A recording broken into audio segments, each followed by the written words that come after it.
Welcome to this closing session for the first edition of the Digital Mont-Blanc meeting. We are very happy to welcome you today.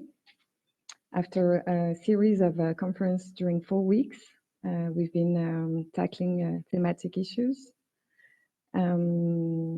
such as limited profitability and general interest, public and private financing, new forms of work, and also last week, SDG and the internationalization of SSE. So today is our last and closing session. Then again, we are very happy to have you here today. You can follow the conference translated simultaneously in French, in Spanish, in Italian, and in English if you click on the floor button on the top of your screen. I will now give the floor to our co-chair, Elisa Torrenagra. She will be animating this session along with Alain Coher, the other co-chair of SSE International Forum. Have a good conference. And Elisa, the floor is yours.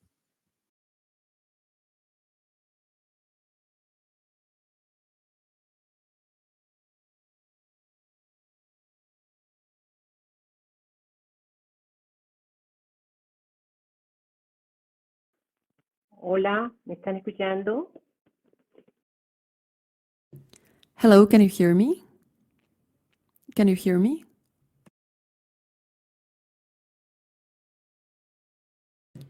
Good morning and good afternoon to you all.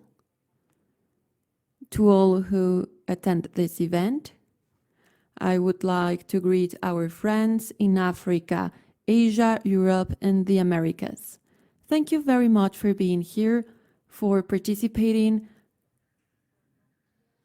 because your speeches will enrich this conversation. I would like to greet especially our panelists who are with us today.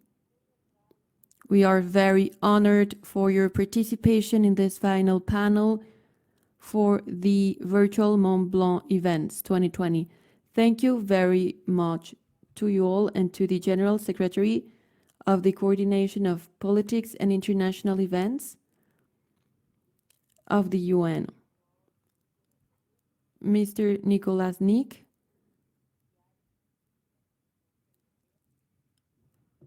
Mr. Vic Van Voren, the Director of the Department of the Companies of the International Work Organization. It is the institution of the UN about economy. And Ms. Lenot, Director of the Program of the International College of Philosophy. We welcome you all. This organization was born 10 years ago. We had 3 fundamental premises, and I would like to repeat them because they're fundamental. To gather, to share knowledge, to co-create, to create individualities, and to have an impact on the big scenarios in the world. Today we have the closing panel for the Mont-Blanc 2020 webinars. We have had 4 very rich sessions about the social and solidarity economy. We have spoken about limited profitability and general interest. We also spoke about public and private financing. And then we spoke about the new forms of work in digitalization. And finally, on September the 24th, we spoke about the SDGs and internationalization of SSE. In today's panel, we will have some very special speakers who come from the academy. And we will have some organizations, world-level organizations like the UN and the European Commission. The idea is to have a closure for this session, to close all of these conversations that we've had. We want to have the perspective of each organization because they are our allies to have a greater visibility and a greater impact that we wish in the SSE. We will be with our co-president and the General Assembly and the Administration Council, and we would like to welcome you. I will make a brief summary of all that we have analyzed up to now, what ideas have been said during these sessions. During the public and private financing, we started with the following speakers: Doug Lapon, Alejandro Rulfo, the president of the Argentinian Confederation, and Catherine Hawk. We spoke about 4 dimensions. First of all, the direct impact through the different specific characteristics of the SSE.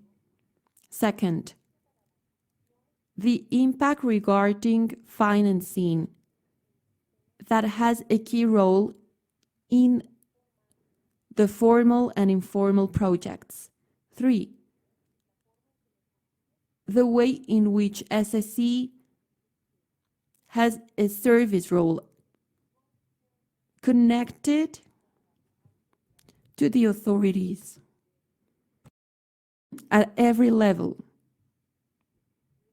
Then deploying this security environment, which refers to financing, but all of the other resources. During this panel, we heard some lessons and some specific subjects, like the following ones. First, the alliances within the networks that multiply growth for the different projects. Here we had different examples where we look for a lower cost for the contributors and the social impact. Second, the financial inclusion, which is one of the tools to have a better inclusion in the daily life, thanks to previous savings. In Argentina, for example, in the financing system, the private company model and the power of the state are developing jointly to have a virtuous model related to all of the organizations that have an impact in the daily life of Argentinians. Third, we have some difficulties for those responsible of making policies that are similar to those who finance projects when they don't have an organism that promotes them. There is not formalization, and sometimes we don't even have structures to make those projects. What were the proposals that we did here? First, it is necessary to establish an international work group that will include some stakeholders of the SSE, governments, agencies of the UN, among others, to be able to define the impact and the intent of the SSE projects. We need to capture the investment outside of the benefit motivation and to have some action plans to be able to finance projects for the next 5 years. As we have seen in the previous example that the Argentinian speaker mentioned, we need to have the federal level. The second proposal is to have inspiration from the model of the INAI in Argentina, because they have a project bank, which is very productive, and they gather 4 financing sources: the INAI resources, public banks, private banks, and mutualities and cooperatives. Regarding the last point, where we spoke about the ODS and the internationalization of SSE, we had the great comments of David Sie, the director of RAT in Luxembourg, Ariel Wargo of the International Cooperative, and Yurin Sweetman, an independent consultant who was a panelist. This panel had two main subjects. The first one was the place and strategy of the SSE to be acknowledged as a stakeholder for the 2030 agenda. Second, changing paradigms and broadening the SSE and the ODS to be able to have a globalization that will be respectful. Then we had some topics. First of all, it is necessary to have access to different services: security, protection, and empowerment. The SSE is by nature and conviction the better one to facilitate access and guarantee inclusion. Second, we have 17 ODS and SDGs, and we have different goals among them. We will have inclusion and access. The term SSE is not mentioned in the 2030 agenda. We only have the term cooperative that appears only twice in the whole program. What were the proposals then? First, to promote the focus by objectives that includes the SSE. Second, to create access through collective action, which has been the main reason for these organizations to exist. Second, to have an impact on the periodical review process for the SDGs to have more visibility and to be more active in the process in all territories. Third, to contribute in the progress year after year. Those progresses need to be presented in the report of the UN. We would like to participate always. We want to be a support for you all. Fourth, to have the proposal of the AFI about developing indicators that will be specific to be able to measure the conclusions of the amounts.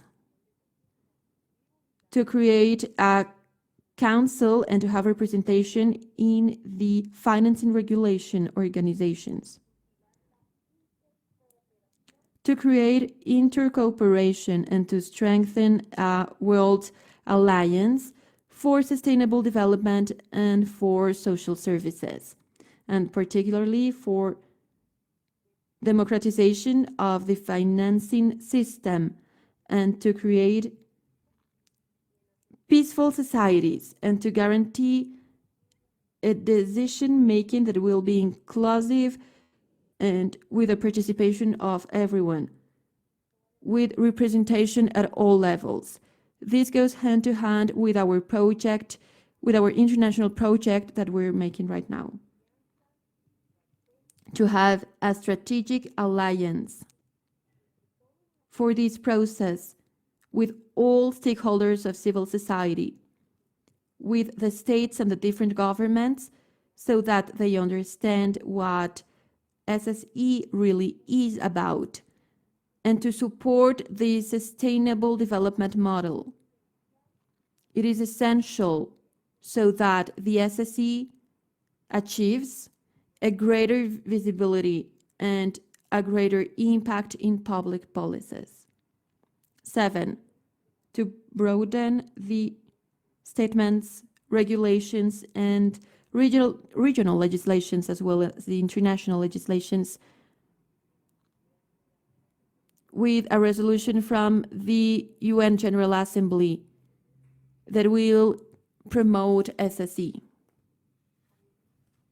Dear friends, as I have already mentioned during the last session, and I would like to focus on that point, during 2020, we were witnesses of the following. We are all vulnerable, and the way in which we behave and we treat the world and our people are not the best, nor the more sustainable, nor at the short nor the long term. Thanks to these experiences, which are painful sometimes, like in 2020, it was more evident this need to attain the different objectives, the different SDGs, and to be more respectful.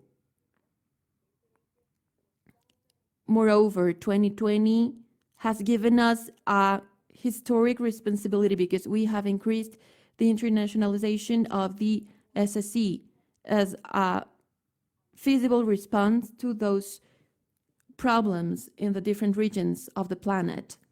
Dear friends, welcome to this great session that we share with you all throughout the world. Alain, you have the floor.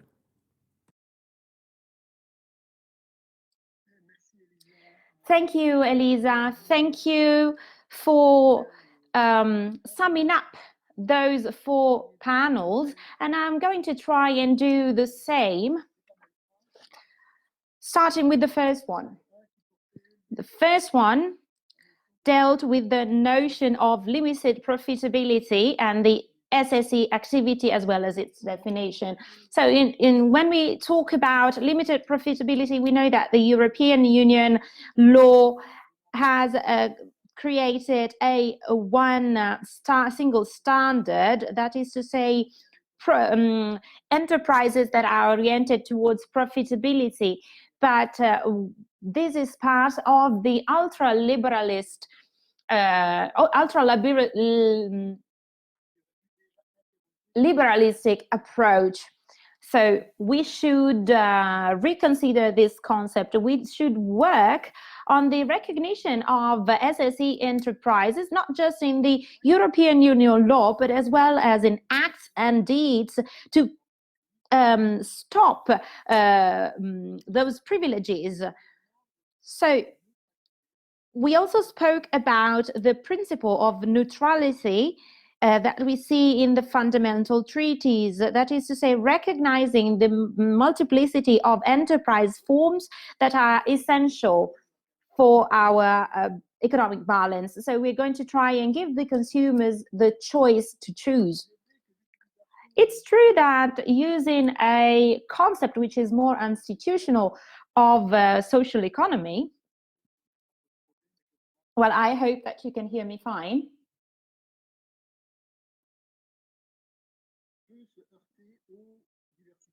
Could see to the fact that those enterprises could be recognized, as I was saying before. So there are differences between the different countries. So we thought about limited profitability as the only option to create value for SSE, mostly within the European Union.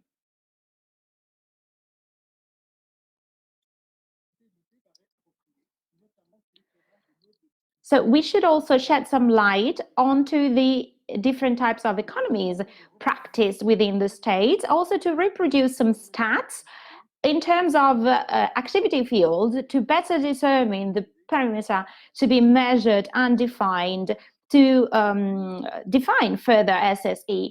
Today, well, we see that a few months ago, we had an answer from the European Commission. Unfortunately, the interpreters can't really hear what the speaker is saying. It's on and off. Apologies.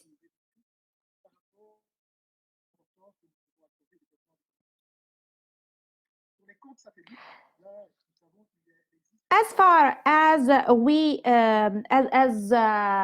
the production types are concerned, we know that there are different methodologies that can be used or that can be contextualized in countries in which national statistics are not well developed. So we are talking also about national budgets that are not showing growth. always, even if we consider that from an SSE perspective. So the definition of SSE is founded on an economic vision distinguishing between profit and non-profit. So the exercise may seem easy, but creating a statistical definition of SSE based on values and principles is a challenge in terms of operationalization on different levels. So the definition of principles, mainly where we don't have a legal frame. In some countries, it's actually the case. So it's really important for us to ask ourselves which type of representation of SSE we want to see in the stats. So we must first and foremost understand what SSE is and what its impact is onto economies and societies. So creating an accounting system which can be international is of paramount importance to establish the role of SSE within national accounts and international accounts, to support legal modifications in the future. And then the definition of SSE, if we see that limited profitability can be the very basis of this definition, well, this is not enough. It must include other elements of institutional nature. These are elements that are already there. We could go back to the decision of the courts that I've just mentioned. In this last case, financial contracts of the cooperatives are subject to particular rules of distribution of the earn-outs, for instance. So we must include everything which is recognized in this court decision. So sustaining democracy. So who decides within those economies and with which tools, starting from a capitalism that is in crisis in this pandemic period, first and foremost. So partners and workers acting together. So the distributive effects in the short run, depending on the logics of use or interest of the shareholders, or as well from a perspective of sustainable patrimony for collectivities. And this should also be taken into account when we speak about SSE impact. Session 3 had as main point a reflection on different forms of work, so platforms, digital economy. It's true that the healthcare crisis accelerated home work and home offices, and as well as inequalities. So yeah, we have workers on the first line and workers who are poor, and then richness as well, wealth. So that is always devoted to big international corporations and technology. So this crisis has created new solidarity types, new fights as well for the status of workers, for healthcare and workers' protection. So this is an opportunity for SSE enterprises to make themselves heard with their skills and capacity of reorganizing work modes, so that greater benefits can be created for everyone. There are 3 dimensions that we talked about. First of all, new rights for workers. So new forms without any protection is not thinkable. I am so sorry, but the speaker disconnected again. Sometimes we see fragility or absence of a certain number of states. So we see the informal shares of economy growing bigger. And then in general, working from home is something that is reserved to those who can do it and can afford to do it. And this is a problem at a national, international, and continental level. As far as Europe is concerned, so the link in this light of big changes, these topics must be further deepened and analyzed, as we're doing within the European Commission. These are elements that should really bring us to a deeper discussion. We see that the use of home office must be created within a framework of a stronger social dialogue, as we do in SSE enterprises. So there's a paradigmatic change that we see, and we have seen in the first weeks of the pandemics. SSE has really tried to mobilize its capitals and resources with a lot of imagination, showing its skills or even its plasticity, so that those elements could be shared with the rest of society. Cooperatives of women, for example, producing masks, hospitals, and so on and so forth. We have largely documented all of this with our partner organizations. We did that with Economy Europe. We did that and we've really tried to be active. So we have now a task to rebuild our global economy using these ideas of proximity production based on values that should become norms and counterbalance the participation and responsibility, as well as of the notion of propriety, ownership. So after the pandemic, we will have to take into account the enterprises that spurred this new discussion of rethinking about our economy. So we should spur them, and the SSE world must create alliances that can be tighter together with the institutions.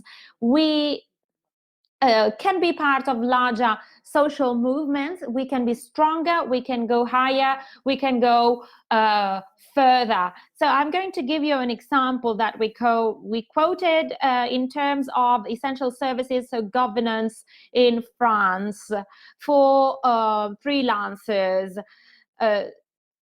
together with the problem linked to trade unions.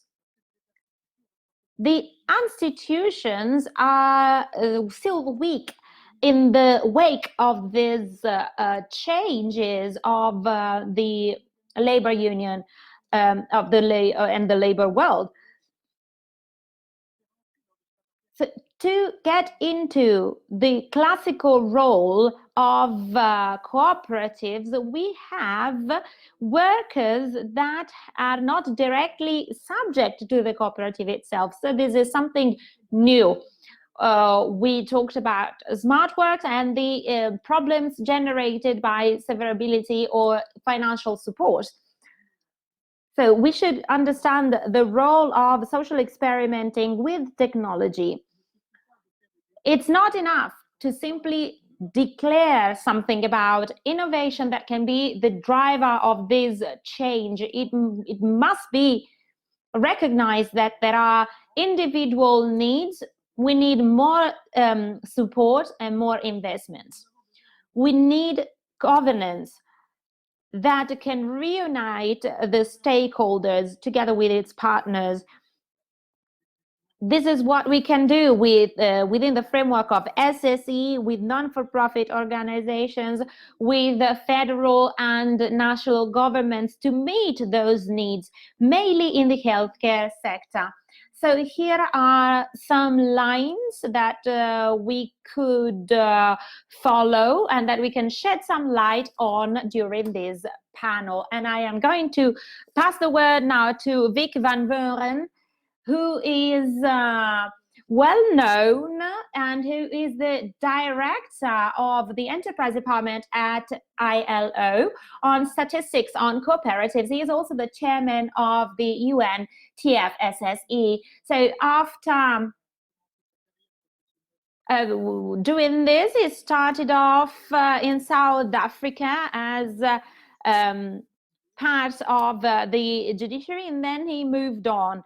And then he was also made director of the International Enterprise Organization in South Africa, and then he was made director of ILO for Africa, and he is also part of ILO right now. So I'll leave the floor to you. Thank you.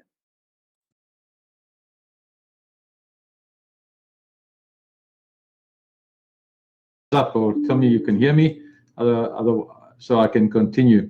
All right.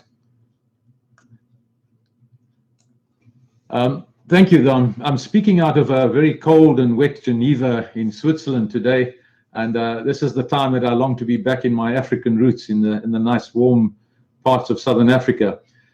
I'm going to start by sketching a little bit of the macro sector of what we're talking about. The world is being profoundly affected by the global pandemic, and the world of work is no exception. There's a huge loss of lives, loss of jobs, closure of businesses. This has caused a human tragedy of major proportion with a concomitant negative impact on the economy. The impact of the COVID-19 pandemic keeps having and will have a very significant negative impact on GDP and the employment of people in many countries. The overall share of workers residing in countries with workplace closures of some sort remains high, up to 94%, and this continues to disrupt labor markets, leading to working hour losses that are higher than previously estimated. The estimated total working hour losses that we at the ILO calculated and released last week in the second quarter of 2020 relative to the fourth quarter of 2019 is 495 million full-time equivalent jobs. This was revised upwards from an estimate of 400 million. So you can see the devastation that is taking place at the workplace. Income earned from work worldwide dropped by an estimated 10.7%. or $3.5 trillion in the first 9 months of 2020, compared to the same period a year ago. The figure, which does not include income support provided by governments to compensate for workplace closures during the pandemic, is equal to 5.5% of gross domestic product globally for the first 3 quarters of 2019. So when we start putting these figures on the table, we can see the major task that faces us as we go ahead. We've all been touched one way or another, leaving most with anxiety and uncertainty about the future. With the fast pace of digitization, mechanization, and the striving for profits and power, even before the pandemic, the human being has become but a number on a balance sheet. And so we need to start looking at how we're going to build back better, build back greener, but also to recognize that COVID hasn't passed us yet. So it doesn't help to talk about a post-COVID solution. We've got to find a solution while we're in the middle of the pandemic and start working as we go forward, and hopefully we become a post-COVID strategy. What we need now is a human-centered approach and the need to focus jointly on 4 capitals. We need to focus on people, we need to focus on communities, we need to focus on the environment, and we need to focus on the economy or capital in the business sense. It's also time for us to draw some lessons and to work for the sustainability of the current and post-pandemic periods. In the ILO, we've got a number of briefs that we've put out into the market, and we talk about reactivation and recovery as the key verbs of what we should be doing.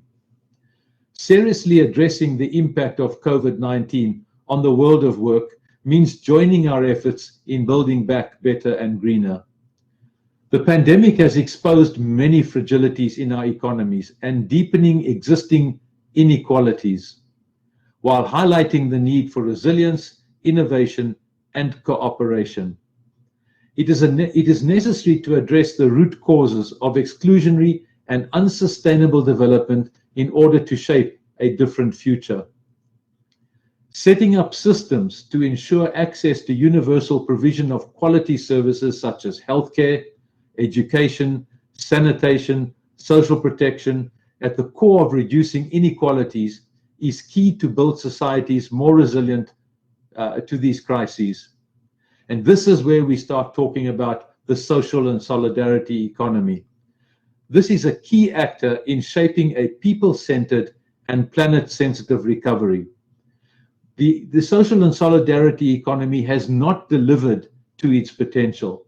Now is the opportunity to entrench the social and solidarity economy into the societal and into government processes so that we can find a solution to reducing social deficits and dealing with these global challenges.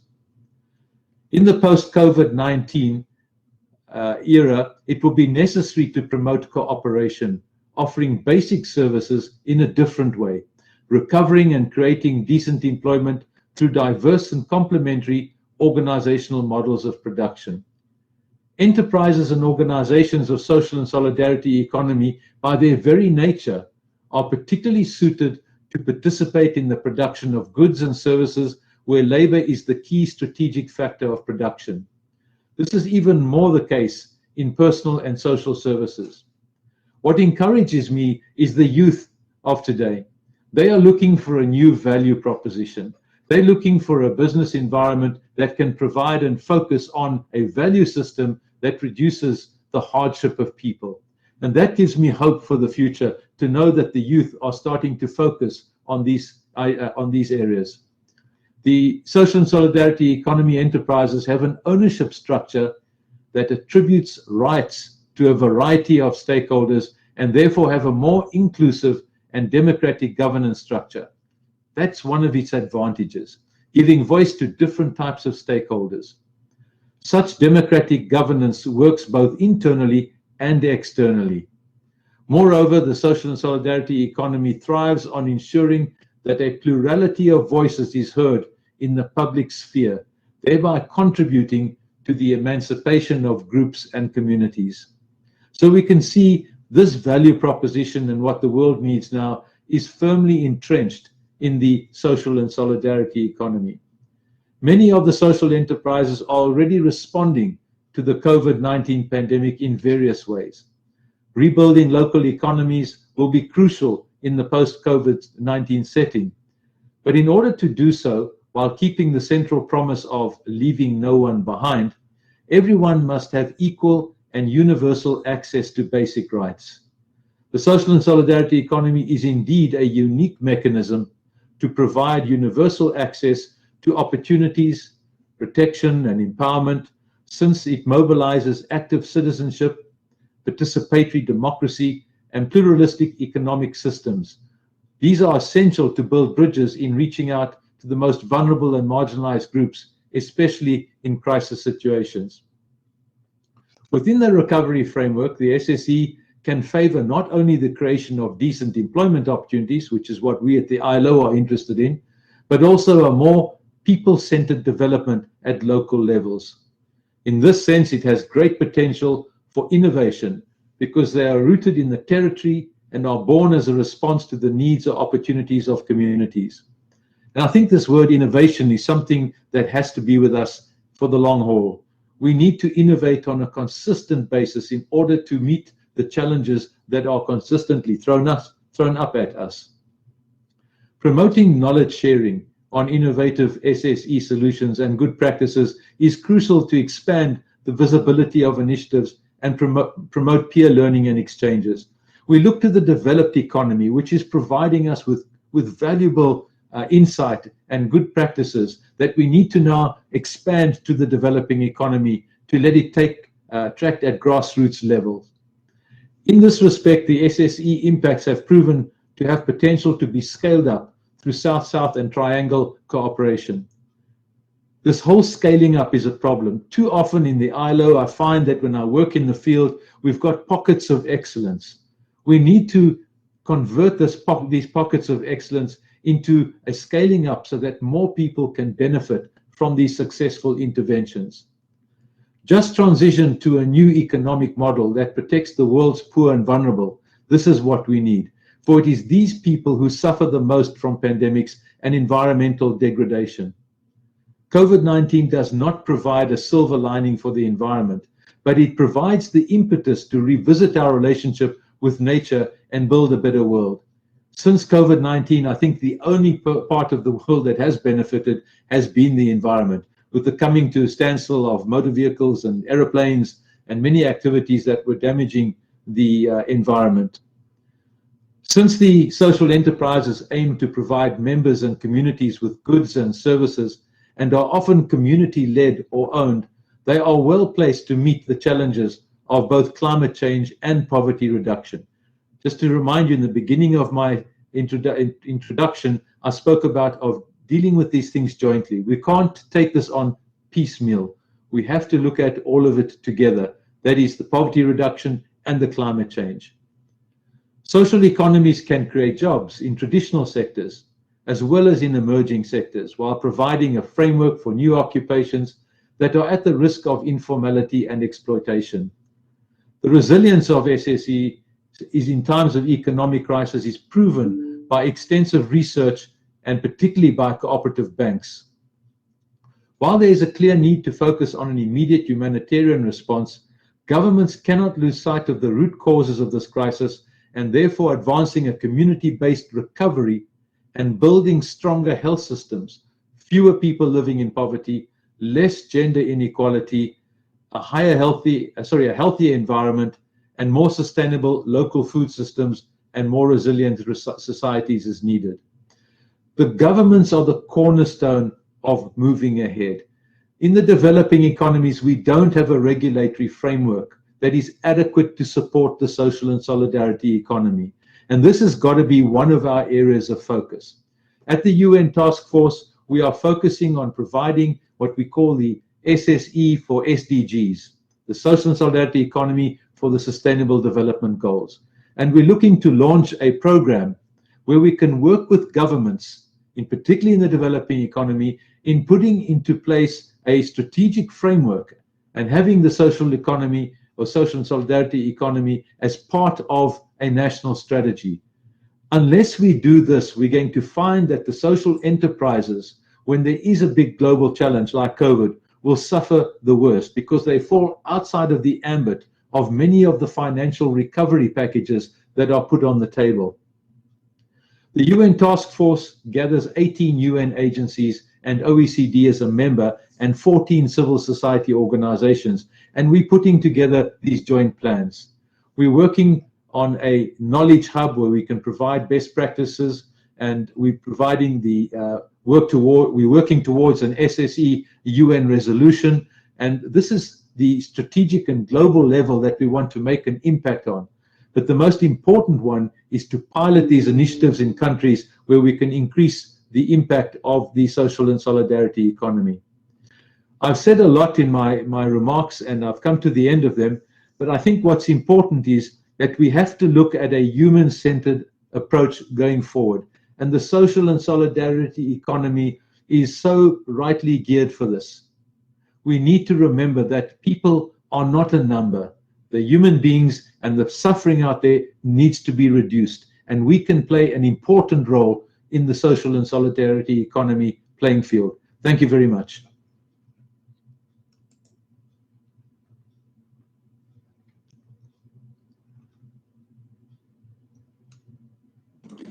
Merci beaucoup, Vic. Thank you very much. Thank you very much, Vic, because it is very good to listen to a person who is engaged in the SSE, but also in the development actually of the cooperatives. And it is really good actually to have the opportunity to talk to you. I think that your point of view is nowadays, so in order to change things at the international scale, at the global scale, from the view of our societies, of the economy, and from the labor point of view. I am receiving a lot of questions actually at the moment. I think that you have already answered some of them, but there are some frequent questions concerning the internal product, concerning GDP, that is sometimes seen as an obsolete indicator compared to other indicators that are more in line with the quantitative, with the quantitative. So I know your opinion on that point. I'm not picking up the interpretation, So is someone able to assist me? I've got one question. Is it for me? Sorry.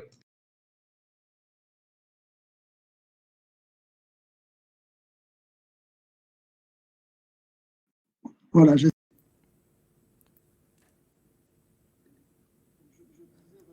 So the question, and I'm going to phrase it, and I'm going to repeat everything I said. So again, thank you very much for what you were saying before, for your engagement in the SSE field. And today it is essential actually to have this kind of work at the UN. And the question that I was mentioning before concerns the GDP. So do you think that this notion is something still modern nowadays, or do you think it is more quantitative? Do you think that we have some other indicators we can use? Because in some of the panels we said that we have some other statistic data are very good to be used nowadays. And we can now measure the economic and also the society from other points of view with other indicators. So what do you think about this?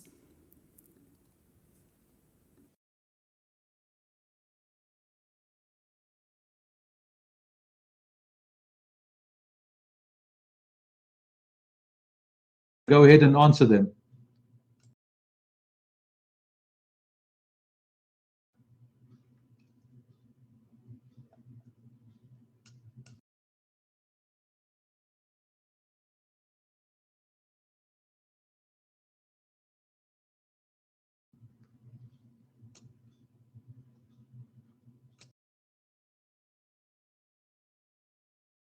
If I've got the floor, do I still have the floor?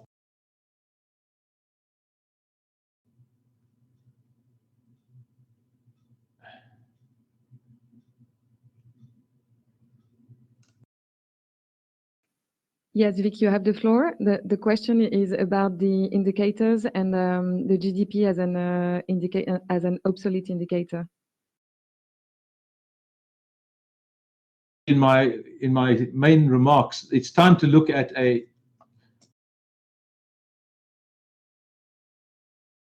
not an economist, but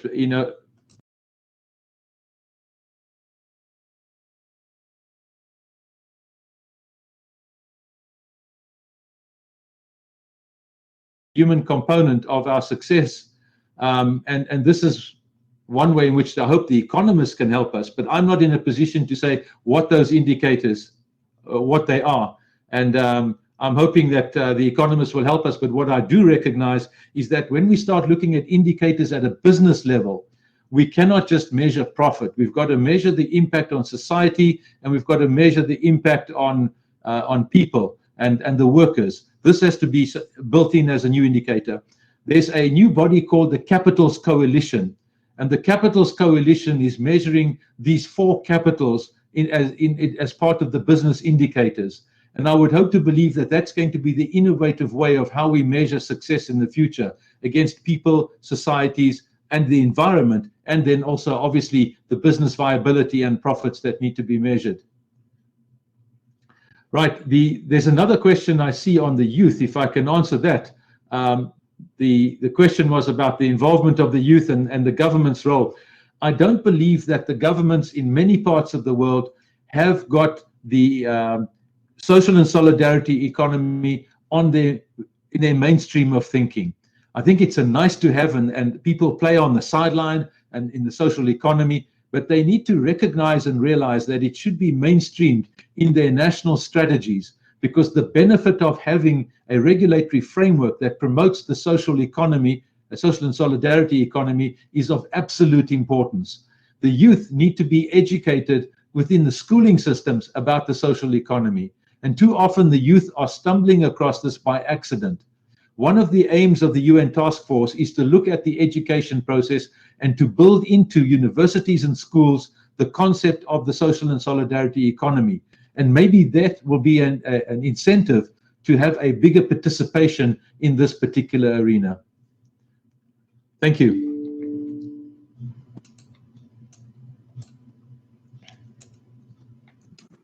Merci beaucoup, Vic. Thank you very much. We have another question for you before giving the floor to Elisa. As you talked about the importance of with governments and to put it into some strategical frameworks. The ILO or the associations of employer and trade unions maybe can the right participants for around the table in order to talk about the social and economy. So we could gather all those actors together so that they could work together in order to develop SSE. Are you able to help with the translation, please, Annelies?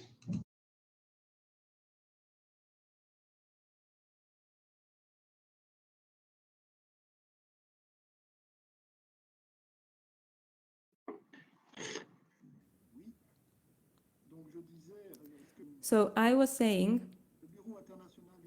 that you were talking about the governments and the importance of the strategical frameworks to put in place.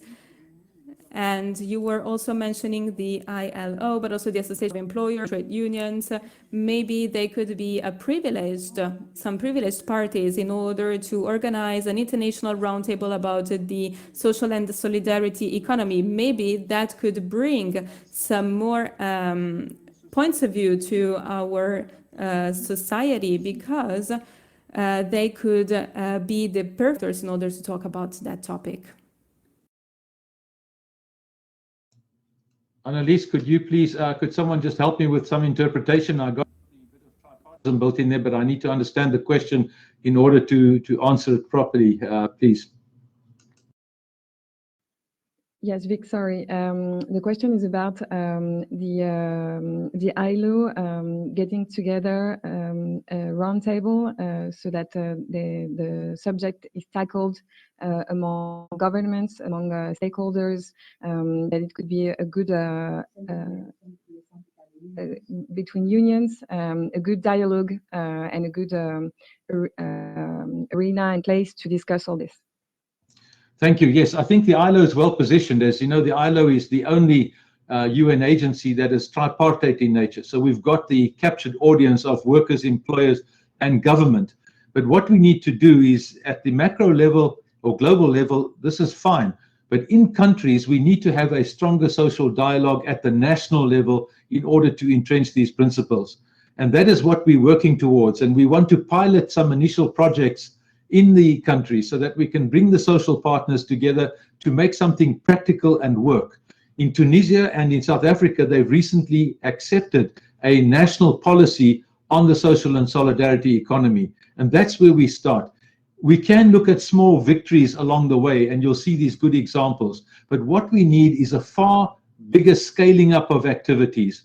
And that's where we need government support. That's why we are in favor of the governments who are arguing for a UN resolution, so we can get this on the agenda as a priority and not just as a nice to have. And so, yes, we would support that. The ILO will convene, and through the UN task force, where the ILO is one of the participants, we will use that platform as best we can to take this forward. Thank you.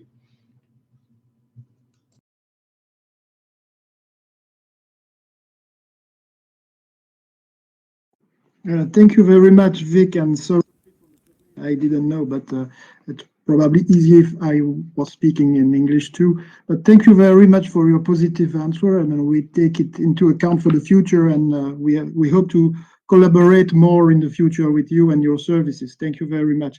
And now give you the floor to Elisa. Elisa, tienes la palabra.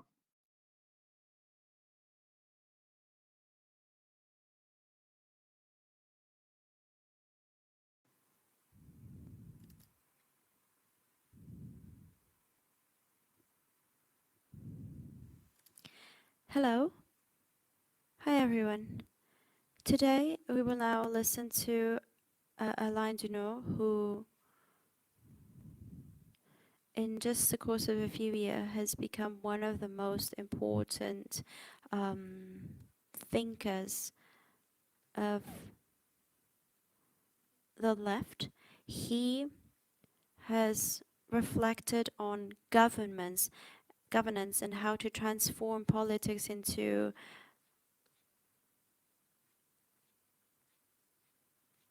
a way of considering our reality differently. Alain Dunot has a PhD in philosophy from the University of Paris, and he currently leads the international program of philosophy. Welcome, Alain. You have the floor.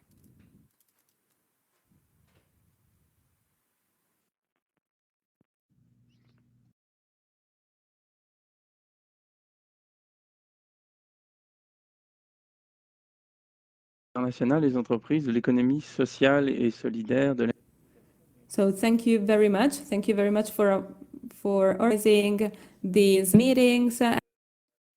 Thank you very much. It's really a pleasure to be here and be part of these discussions. So my education was in the field of philosophy, and this discipline consists in developing ideas to reflect upon from a conceptual viewpoint, which is what I'm going to do in a minute, underlying the following: the expression social and solidarity economy is linked to the qualitative aspect, social and solidarity. So we have a quite intuitive idea of what it is, but it must be further qualified. So I would have liked to insist on the idea of economy, to go back to the idea of social and solidarity afterwards, because today economy, when we think about it without features, so in a coffee, in the streets, on the radios, when we talk about economy,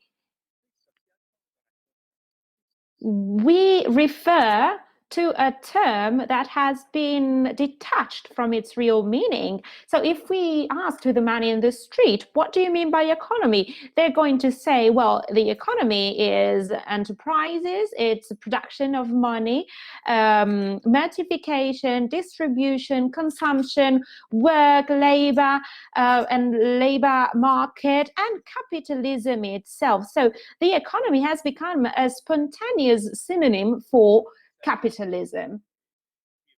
So this is true, and it started, as we can see right now, when some economists, representatives of a science of economics, appropriated themselves with the term of economy. So they changed the meaning, and it has been so since that era. So I would like to insist on a point here. So the word economy, before the economists made this word theirs, changing its discipline, because there is a difference between economy and economics. So over history, we have seen a plethora of meanings, and I would just like to touch upon them just amongst us. So the word economy has meant phenomena to analyze and think about realities that have nothing to do with money, with production, with the market, with distribution, with labor, with capital. So considering this word economy, we see a history in which it has been central in disciplines such as biology, nature sciences, rhetorics, aesthetics, the description of the functioning of arts, as well as psychology, theology, later on maths, sociology. And every time when we use the word economy in those disciplines, it was connected to ensembles of realities and phenomena that didn't have anything to do with the way we use it now. So economy as economics. So I don't have that much time, but I'm going to give you one example. Before talking about economy or ecology, before talking about ecology, and during the modern age, so as I said, before talking about ecology, we spoke about economy of nature. Gilbert White, Carl Linner, Charles Darwin, and others are authors that use the word economy of nature rather than ecology, and they included human subjects because we produced and we worked in the agricultural field and created such operations. So it was a way to think about economy and ecology. So economy of nature, it was unthinkable to divide those two notions. Wanted to talk about goods and the ecology that we created afterwards, to talk about living beings. So this dichotomy, this separation was there. So ecology and economy, we may say the same for the organization of the thinking itself. So in the International University of Philosophy and with the Lux, my publisher, we talked about an idea of economy which is not the discipline of economics, that has to do with ideology a lot of times. So considering those different uses within theology, aesthetics, rhetorics, linguistics, sociology, psychology, maths, and so on and so forth. Well, considering all the occurring moments in which we use the word economy, and it appeared in the text, that's important to understand its specific use. So there are some methodological elements here. Of course, we are not talking about synonyms. Like the fathers of the church used economy to create a social relationship, a methodological relationship between ontological and transcendent.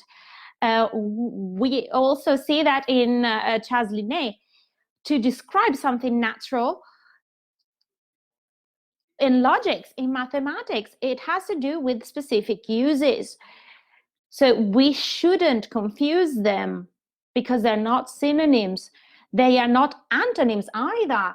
So we should use economy as a term in different domains in a different way, but it's always the same word itself. So if we use this word includes something else on a conceptual plan that is common amongst all those uses.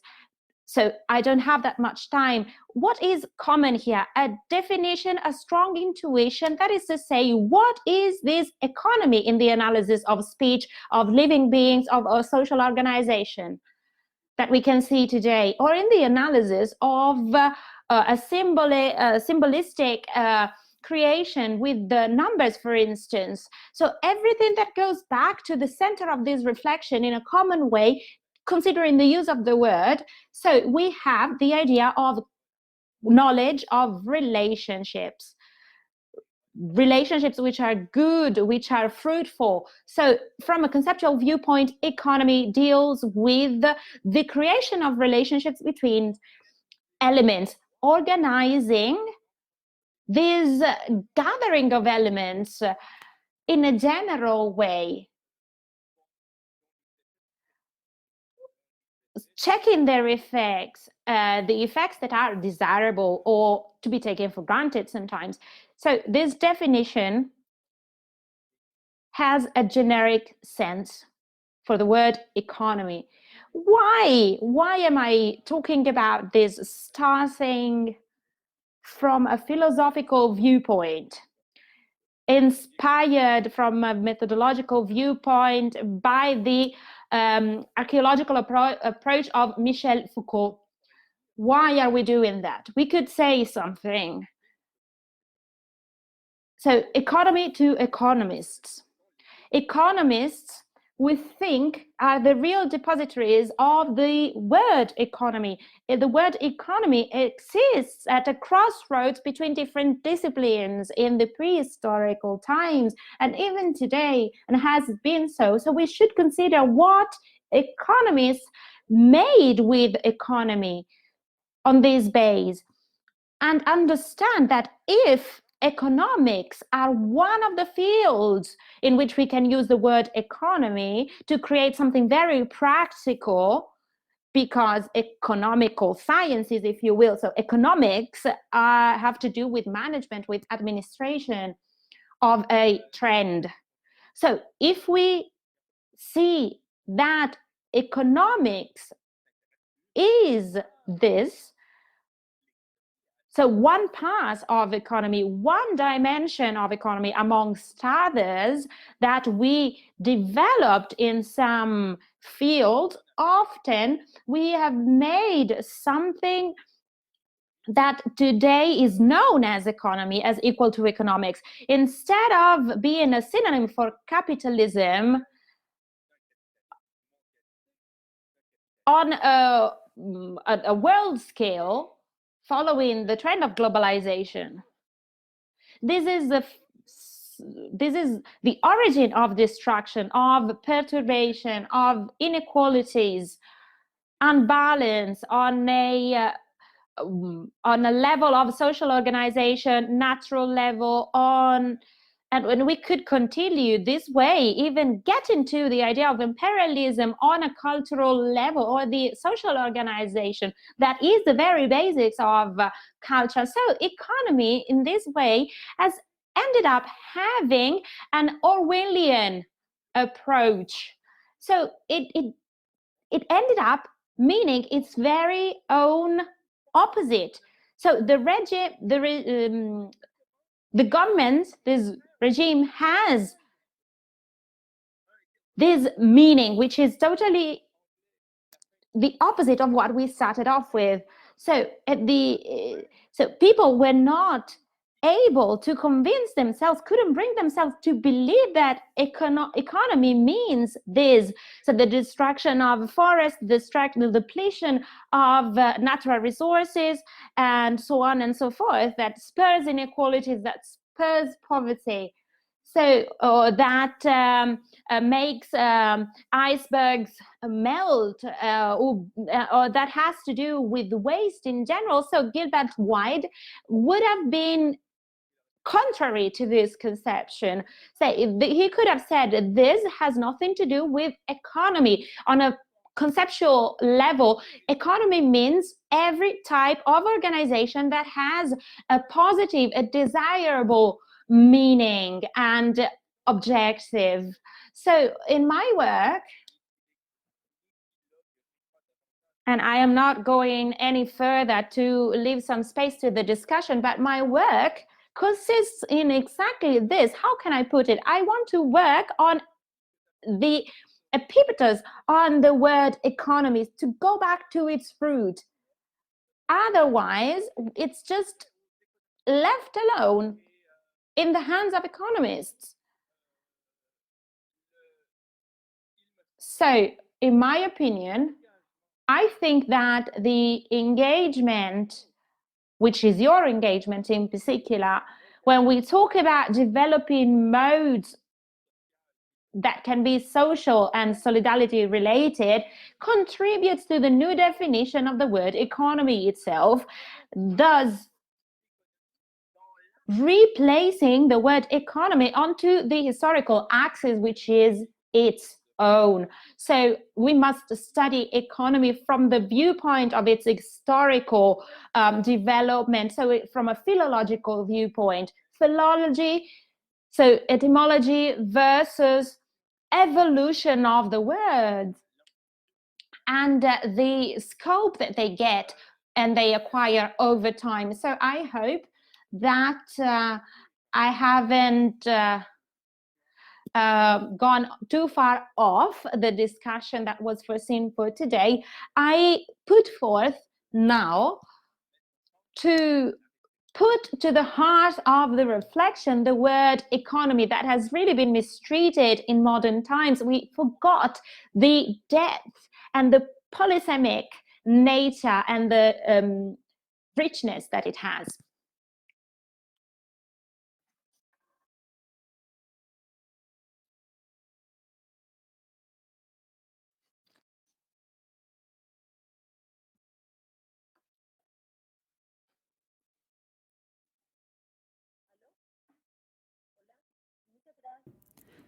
Thank you very much, Alain, for your comments. It was a very good presentation. I love that you spoke about ecology. As human beings, we live in this planet and we are not using resources correctly. We are abusing from these resources. So I would like to mention that direct relationship that the economy has with the capitalism. This could be the base of many problems.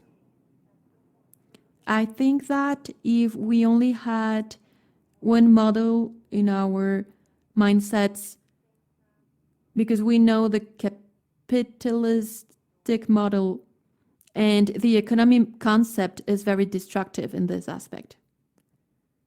So, Alain, I'm going to read.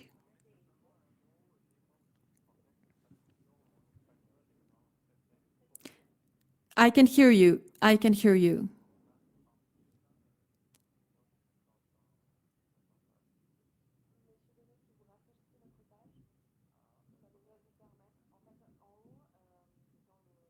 De la page. Oui, je fais seulement.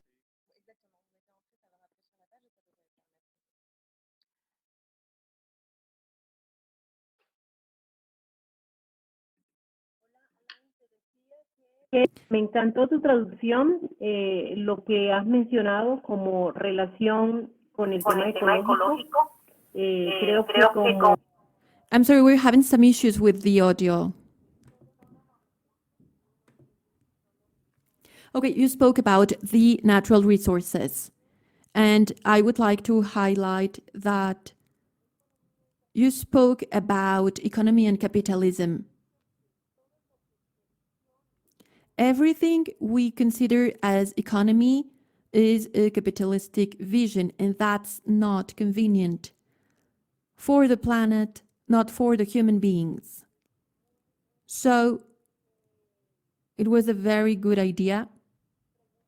We have some questions in the chat box that I'm going to read.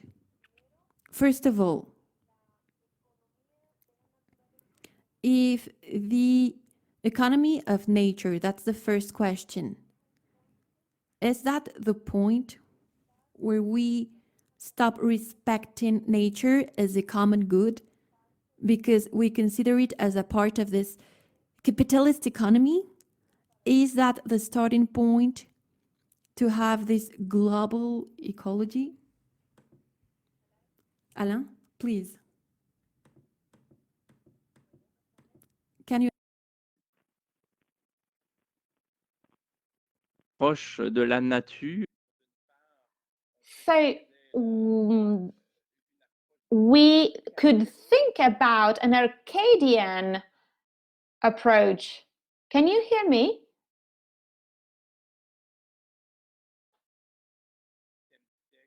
Can you hear me?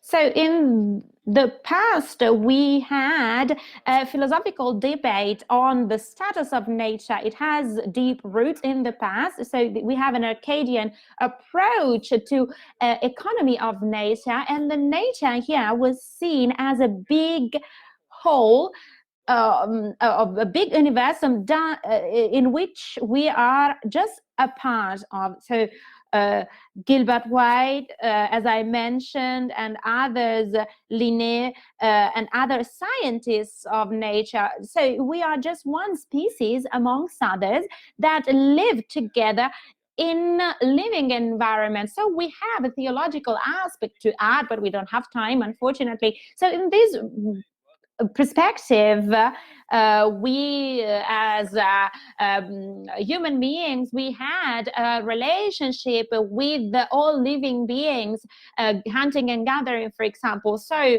this has to be recognized as something autonomous, as something grand. So in a contemplative way, if you will, towards nature, which is an element, there is a right to living in this field.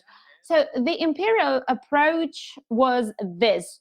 Always from a theological approach, of course, they said God told the mankind to be the ruler over nature, which is a total chaos. So we, as rational subjects, we tried to organize nature with agriculture, with gardens.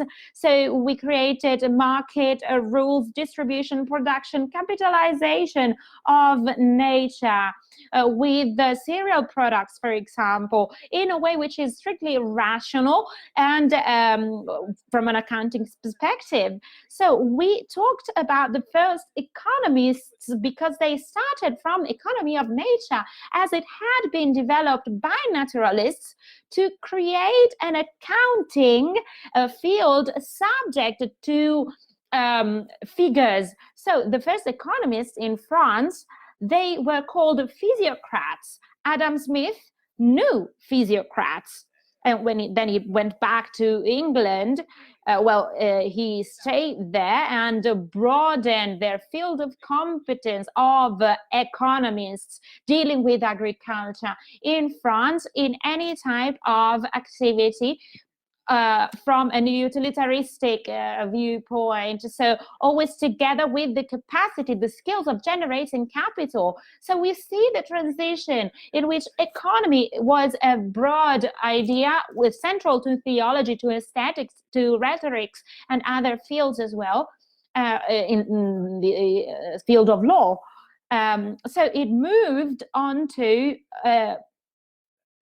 a different level, the capitalistic management. So capitalists like euphemisms and superlatives. They like big words like governance, big pompous words. We could talk about trends. No, they use the word economy and economies, and then they became economists, and then they appropriated also the meaning of the things that had connected to theology. So they ended up using economy as their own word. So I am trying to go fast, but it's really a fascinating field.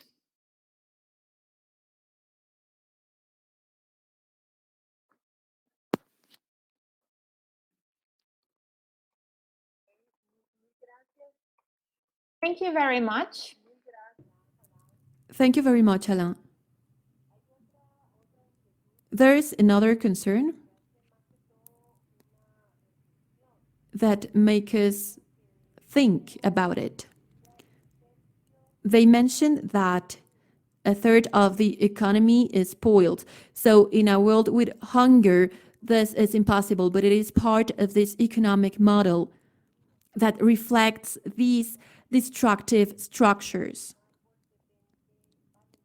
So sometimes, for some people, a tree will be more valuable when it's cut than when it's alive. So this is a very big concern that we have. And the way to make these connections, I mean, this is evident. There is another question that we have from Nicolas Cruz. He says, considering that the basic sources of wealth are work and nature, is a collective creation, how can we justify this individual profitability after having satisfied basic needs?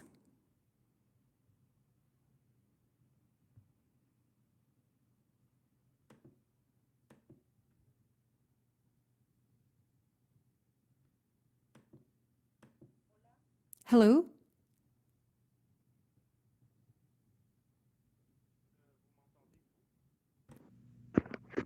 Ça y est, on Est-ce vous qu'on- entend, Monsieur Deneau. Oui.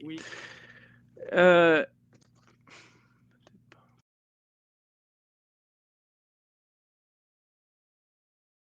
à dire à ce point. So I'm not sure whether my answer is going to be satisfying. The word economy is polysemic. Economy of nature has developed its own meaning. Theology developed another one, which is at the very base of the idea of state. Without the fathers of Christian church, we wouldn't have this idea of state based on values. At least for states that are not connected to a specific religion. We could continue with all types of domain. So economy is something that works in a more or less satisfactory way. So the problem here is that capitalism decided to make use this word. So capitalists are big enterprises that profit from imperialism, from colonialism towards the outside, the outer world, and policies that are connected to industrialism at home. So they wanted to make profit in a private way that gets more and more important, and creating a theory around it to legitimize it at a scientific way. So capitalism is the legitimization of the fact that oligarchy can have financial means, according to rules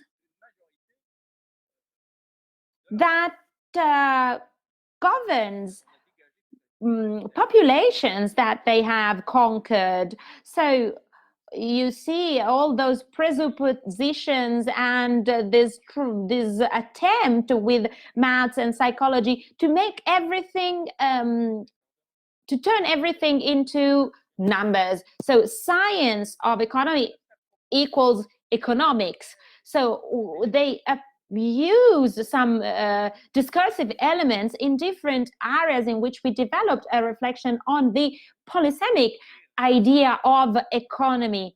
So when we talk about economy, there is always a degree of psychology, of morals, of populations, of consumers, of workers, always about aesthetics in marketing, for example. That's very important. So we are going to go back to this, to nature. We have overexploited it, starting from positive data, but I don't have time to talk about everything. But what we talk economy/economics, if you will, has been totally changed. So we need to go back to this meaning, original meaning, and divide it from the science of economy. So economics, we always say we don't want economy. Economy equals evil. We don't want any more economy, because they think about blind capitalism when they say economy, referring to economics. So we need to go back to the root of the idea of economy, rediscovering it without simply leaving it in the hands of economists that really perverted it. So at least some economists, not all of them, some of them have managed to work in a different way.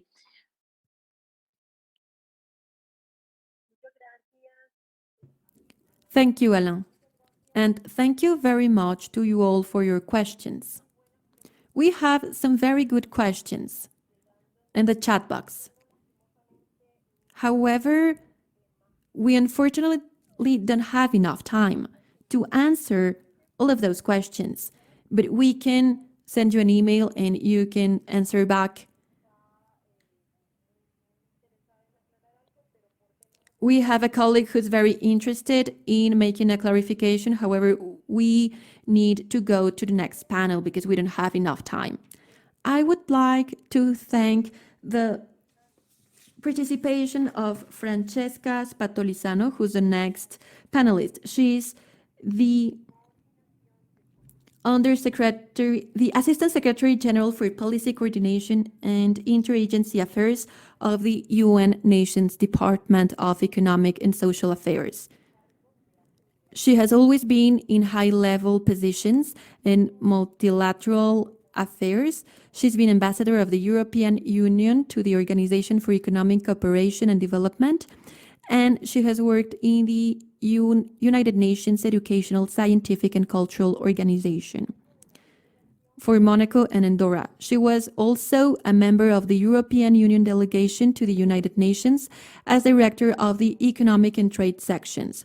She covered all issues related to trade, development, and environmental policies in the Second Committee and the Economic and Social Council. She was also a representative in the Fifth Committee. Since 2017, Ms. Spatolizano has been in charge of international organizations and development dialogue with other donors in the Directorate General for Development Cooperation of the European Commission. In this capacity, she ensured the presence and defined the European Union's positions on development policy in several international fora, including the United Nations, the World Bank, and the International Monetary Fund, the OMPE, the G7, and G20, where she represented the European Union in the G20 Working Group on Development. Welcome.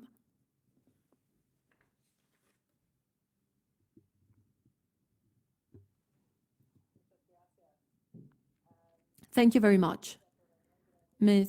Elisa Torrenegra, and all. Fellow panelists, dear participants, ladies and gentlemen. Let me start by thanking La Señora Elisa Torrenegra and Monsieur Alain Coeur, co-chairs of the Social and Solidarity Forum International, for organizing this year's series of the Mont-Blanc meetings. My intervention today will highlight the need to refocus our approach to development on people and their well-being in order to recover better from the multiple crises we face and to be back on track to realize the 2030 Agenda for Sustainable Development. I will try to identify with you concrete policy options where the social and solidarity economy can make an important contribution. In a world where many are beginning to believe that the social contract has been broken, where inequalities are rising sharply in many countries, and COVID-19 is causing human suffering, resetting socioeconomic policies to promote people-centered development is of paramount importance. And I here only echo basically what was just said by Professor Benoit. The 2030 Agenda for Sustainable Development and the Sustainable Development Goals adopted by the world leaders in 2015 is the roadmap to realizing a future of shared prosperity and protection of the planet. Yet, even before the COVID-19 pandemic, the world was not on track towards achieving the SDGs by 2030. There was some progress in areas which are important, fewer children and youth being out of school, but then now we know what happened to schools. There was a decline in the incidence of many communicable diseases, and the access to safely managed drinking water was improving. Also, an increase in women's representation and leadership role was noticed. However, on the downside, the number of people suffering from food insecurity was on the rise, and the damage to the natural environment continued at an alarming rate. And high levels of inequality persisted in all regions of the world, as you all know. So the impact of COVID-19 is, of course, a great concern also on the overarching goal, which is the poverty eradication. Let me share a few figures. Although poverty rates had been steadily declining since 1998, an increase is now projected for this year as an estimated 71 million additional people will fall into extreme poverty due to COVID-19. Southern Asia and Sub-Saharan Africa are expected to see the largest increases in extreme poverty, with an additional 32 million and 26 million respectively living below the international poverty line. The pandemic is the most challenging crisis the world has faced since the Second World War. It's a global health crisis unlike any other, one which is spreading human suffering, destabilizing the global economy and societies, and upending the lives of billions of people around the globe. It is a threat to all humanity, and we need to work united and in solidarity if we want to succeed in building back better than before. The United Nations is particularly concerned about the impact of COVID-19 on disadvantaged and vulnerable social groups, as you can imagine, such as migrants, women, refugees, youth, older persons, indigenous peoples, and persons with disabilities, and all those in low-income groups. Vulnerable populations in countries with weaker health systems, poor social protection nets, or facing existing humanitarian crises are at great risk. At this challenging moment, our world is as strong as the weakest health system. Global solidarity is therefore not only a moral imperative, it is in everyone's interest. And the social and solidarity economy has a very important role to play in restoring hope and opportunities for all. Ladies and gentlemen, let's look a little bit at the long term. Even as we combat this pandemic with emergency measures and economic stimulus programs, the world needs to turn its attention to long-term recovery and strategies for rebuilding our societies better, making them more resilient to withstand the shocks in the future on a more sustainable basis. I would like to mention a couple of models which have to do with circular economy and cooperatives. In this regard, the United Nations Economist Network, and here I would like to say not all economists indeed are married to only one capitalistic model. There is a variety of models to explore. In this regard, I was saying the United Nations Economist Network recently published a report titled Shaping the Trends of Our Future, or of Our Times, sorry. The report tracks key mega trends that will determine our future and provides some policy options for steering these trends to benefit humanity. One main policy option is the promotion of circular economy to mitigate against climate change. Other models indeed include the natural capital approach and many other possible imagined models.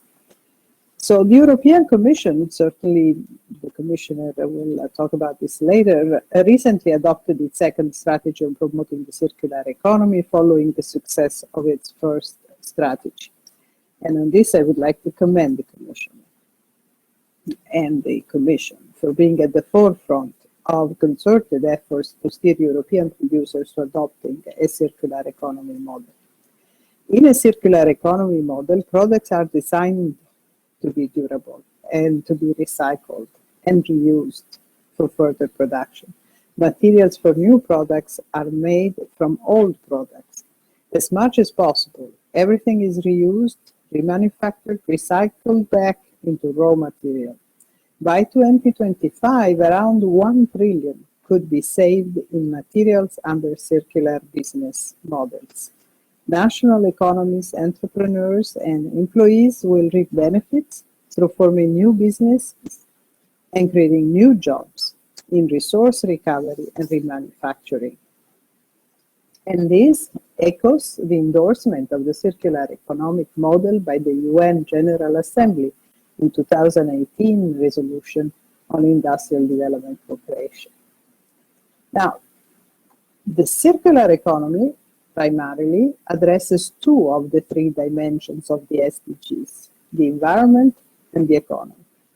The social dimension of the SDGs are at the heart of the business model of the social and solidarity economy we are discussing today, with concerns for people, community, and the planet as objectives beyond the corporate profits.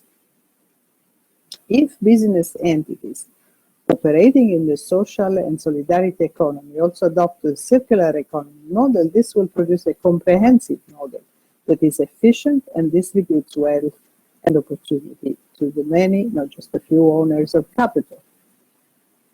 The other model I was referring to, the cooperatives, is very prominent within the SSE umbrella.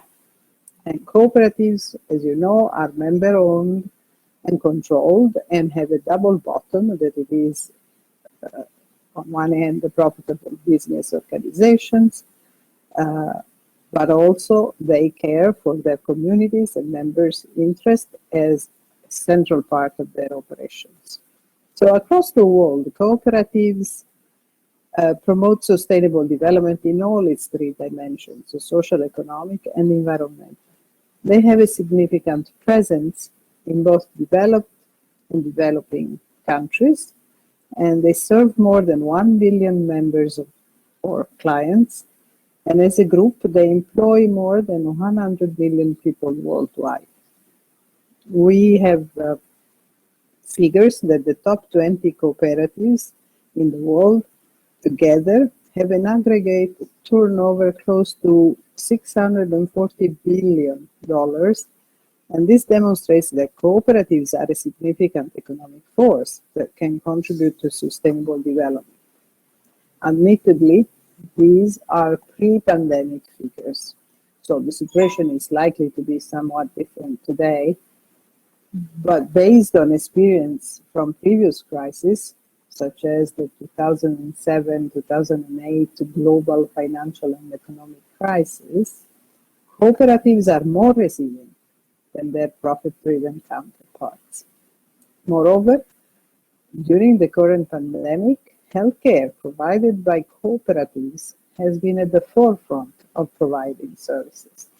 Health cooperatives are prevalent in many countries of the world, providing quality services to its membership and safe working conditions for health professionals.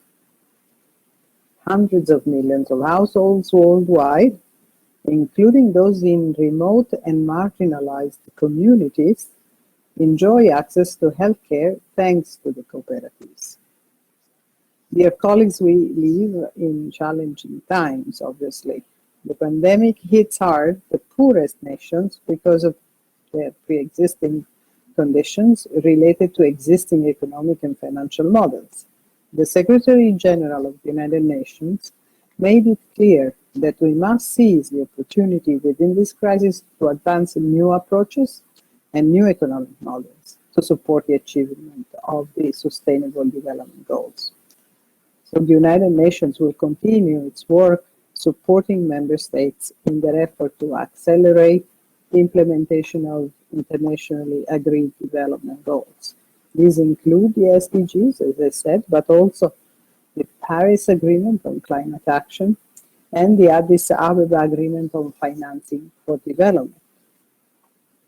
If all these commitments, which have been made in the global agreements, are fully implemented in line with the decade of action to deliver the SDGs, the world will recover from the current pandemic better, stronger, more resilient, and more connected. The social and solidarity economy is a very important part of this fabric of global efforts. And this is a watershed moment, time for action. Let me conclude by encouraging us all to galvanize our collective strength and resources to pioneer innovative approaches to building an inclusive and sustainable future for all. I thank you.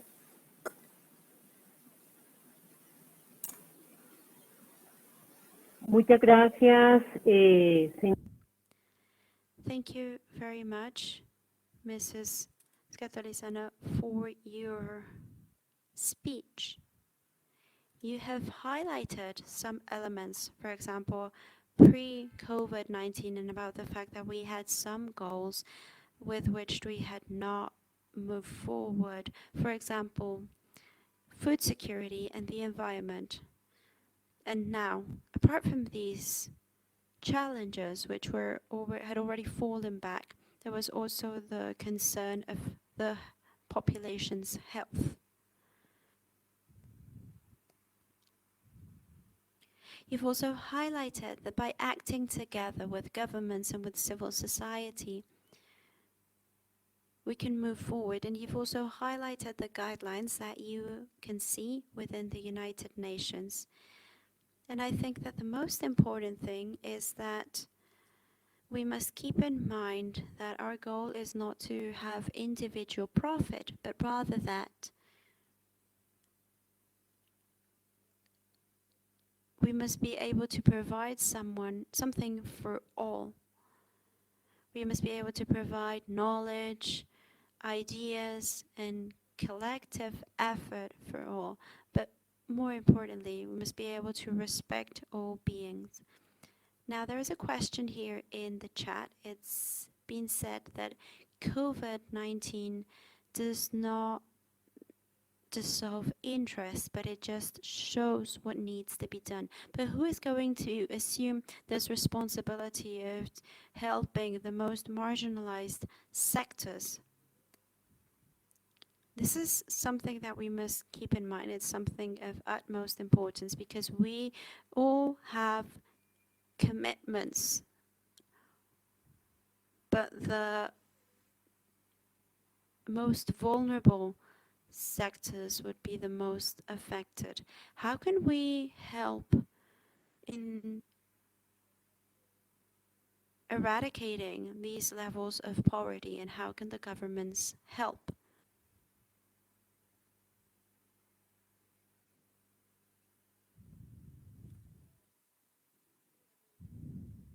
Are by their own mandate very concerned with the inclusiveness, and this is why we develop partnerships beyond the regular intergovernmental work with governments, with all sorts of actors in the society, whether it is local governments or NGOs or other forms of associated activity, as is very often the case for the social and solidarity economy enterprises. So there are various channels in the UN which include representation of civil society, as you know, and those remain for us very, very important.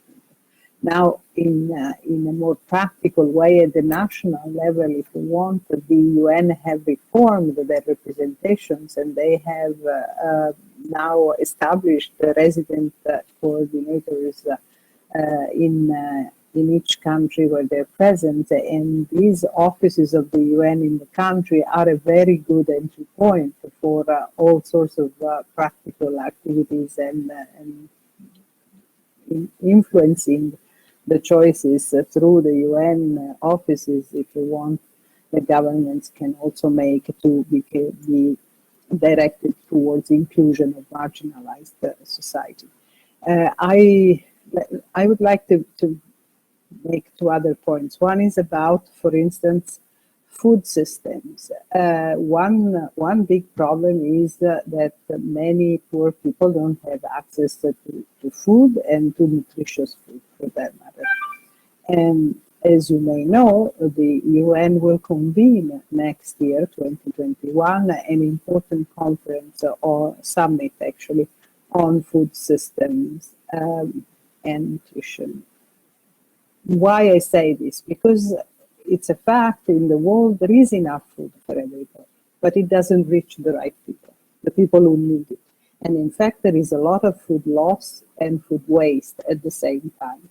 So what we try to make evident is that the system, the chains which produce and distribute and sell the food should be changed in a way that make this loss and waste reduced to a minimum, and direct through technology, through good choices, the food where it's most needed, so that nobody has to go hungry, and everybody has access to decent, nutritious food.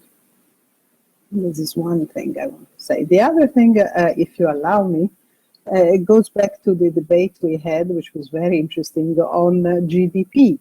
Is GDP the only way to measure economies?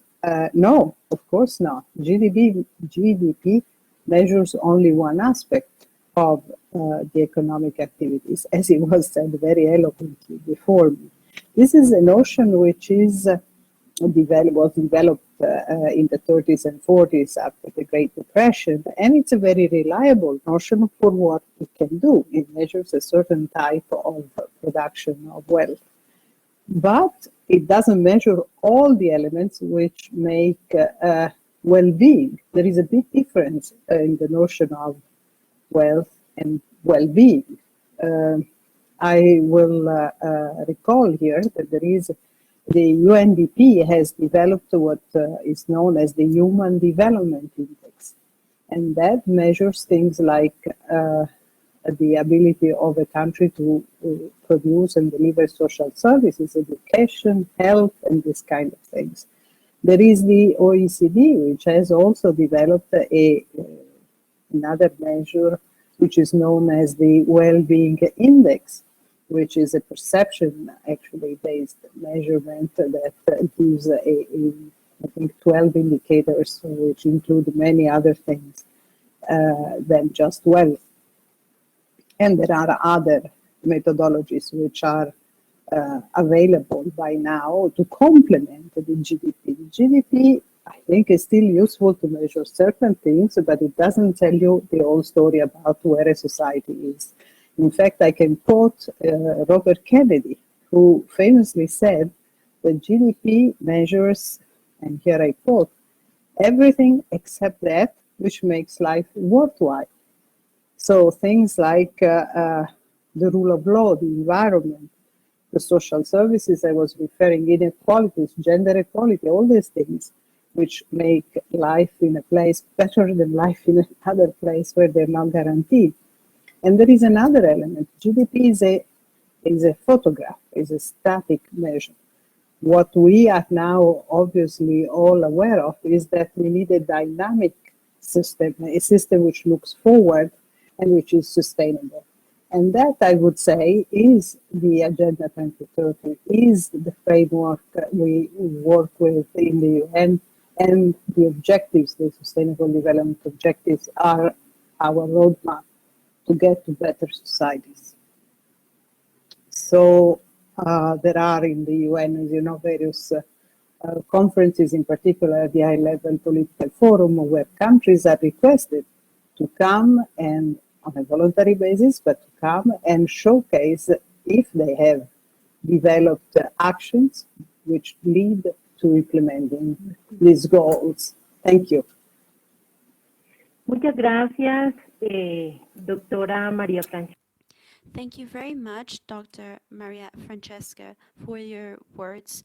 Of course, that within the social and solidarity economy, we want to work in this regard. We are committed to providing better conditions for people, to help them out of poverty, and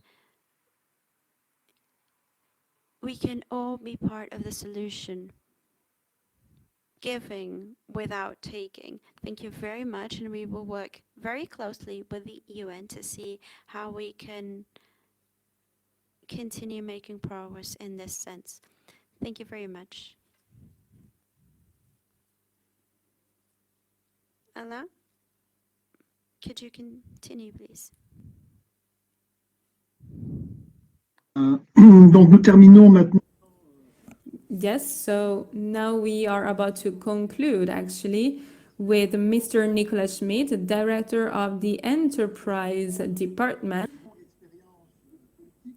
Commissioner, sorry, for Employment and Social Rights of the EU Commission. So he worked as Minister of Foreign Affairs, and he was also the ambassador of Luxembourg at the European Union, and he worked as a minister for work and immigration, and he worked as a minister till some years ago. So last year he entered the European Commission for Social Rights and for Employment, and he was able actually to work in Luxembourg also in order to change the policies in order to go towards more social rights, but also a greater inclusion for economy and for social and solidarity economy. So the floor is yours, Mr. Nicolas Schmidt. La parole une seconde, on est en ligne avec... So now we have a technical problem with Mr. Nicolas Schmidt because he is not able actually to connect with us. So I think we need some more extra minutes. Okay, perfect.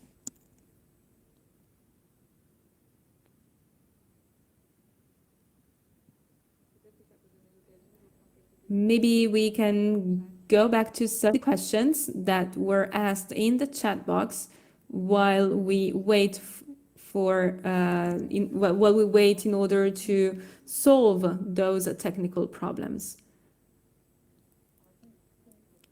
So Mr. Nicolas Schmidt is not present on our platform. He's not connected for the moment.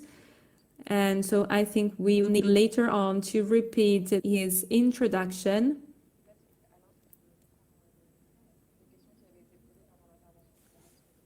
So maybe if you want to go back to the questions that we analyzed before, maybe you can ask some more questions to the other panelists if they are still connected, if they're still with us, of course.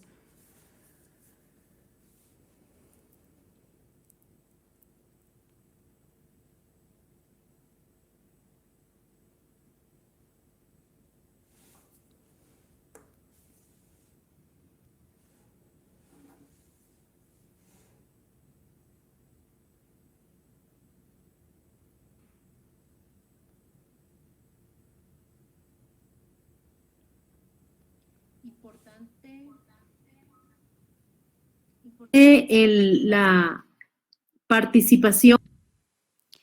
The constant participation and permanent participation through different groups of the UN.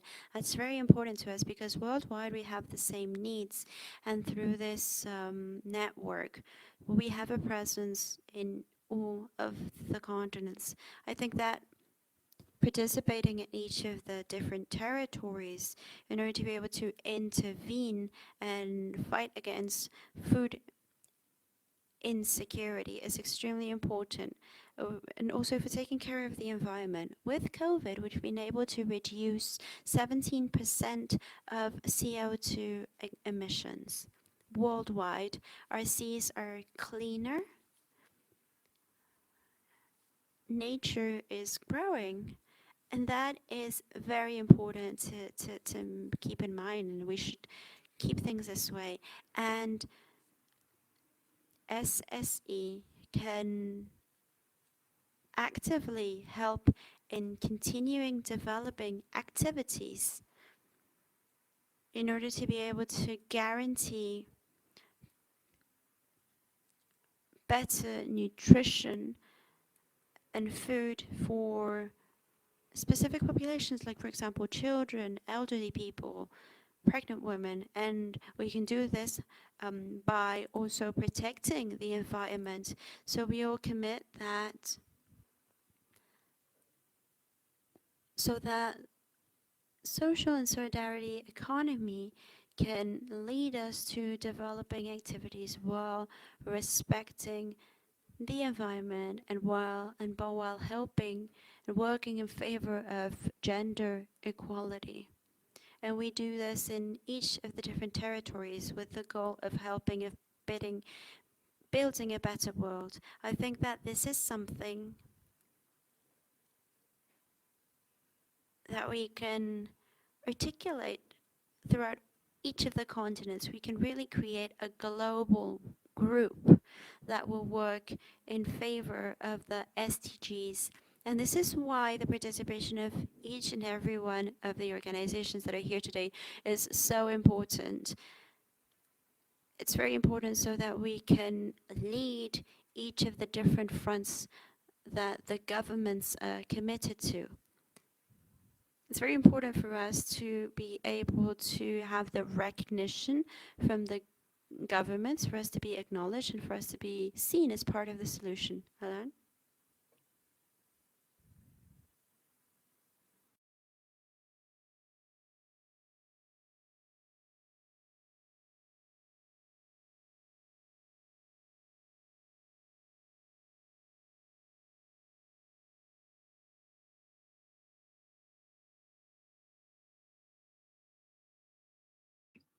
Alain, ¿estás? Sí, sí. Okay.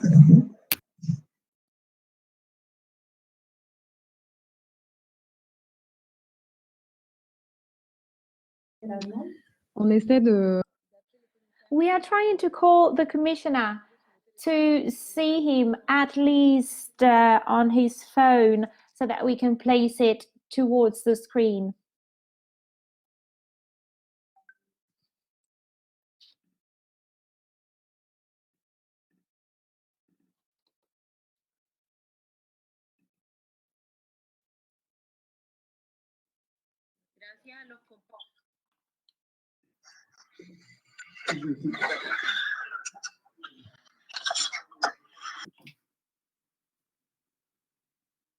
¿No me están escuchando?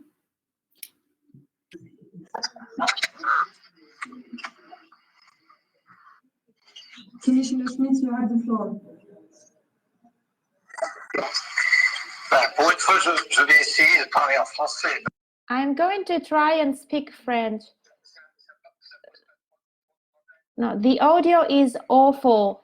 I am sorry, but the interpreters can't really hear the panelist.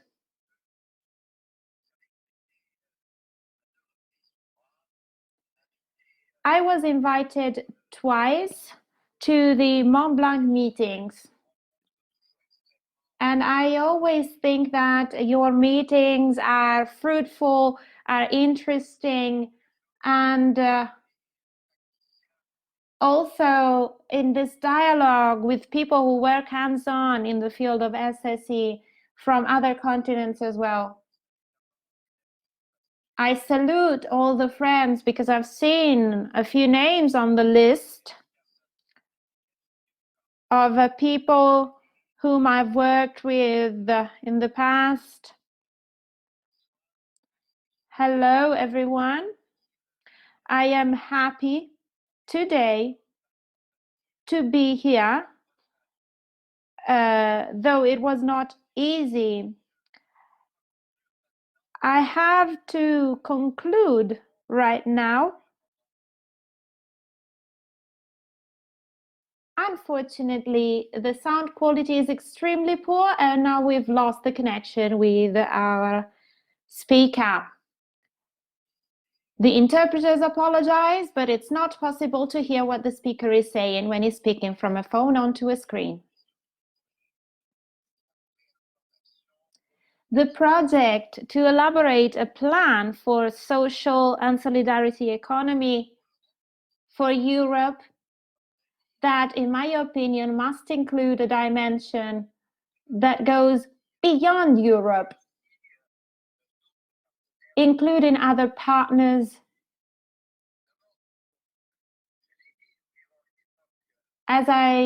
as we all know, we live in difficult times. In a particular era, because we don't have any experience of situations as the ones we are observing today.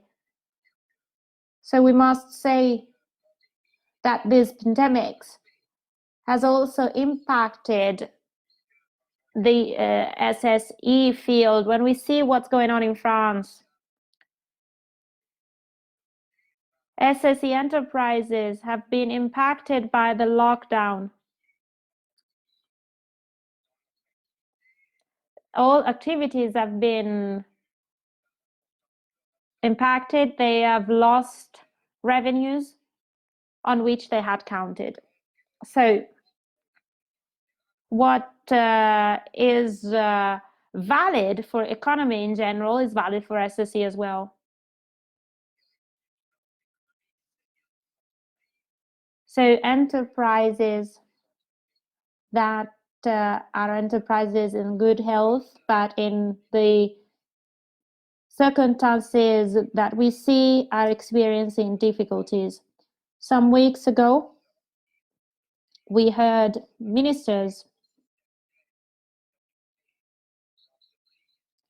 talk about systems applied to the so-called market enterprises that should be applied to SSE enterprises as well.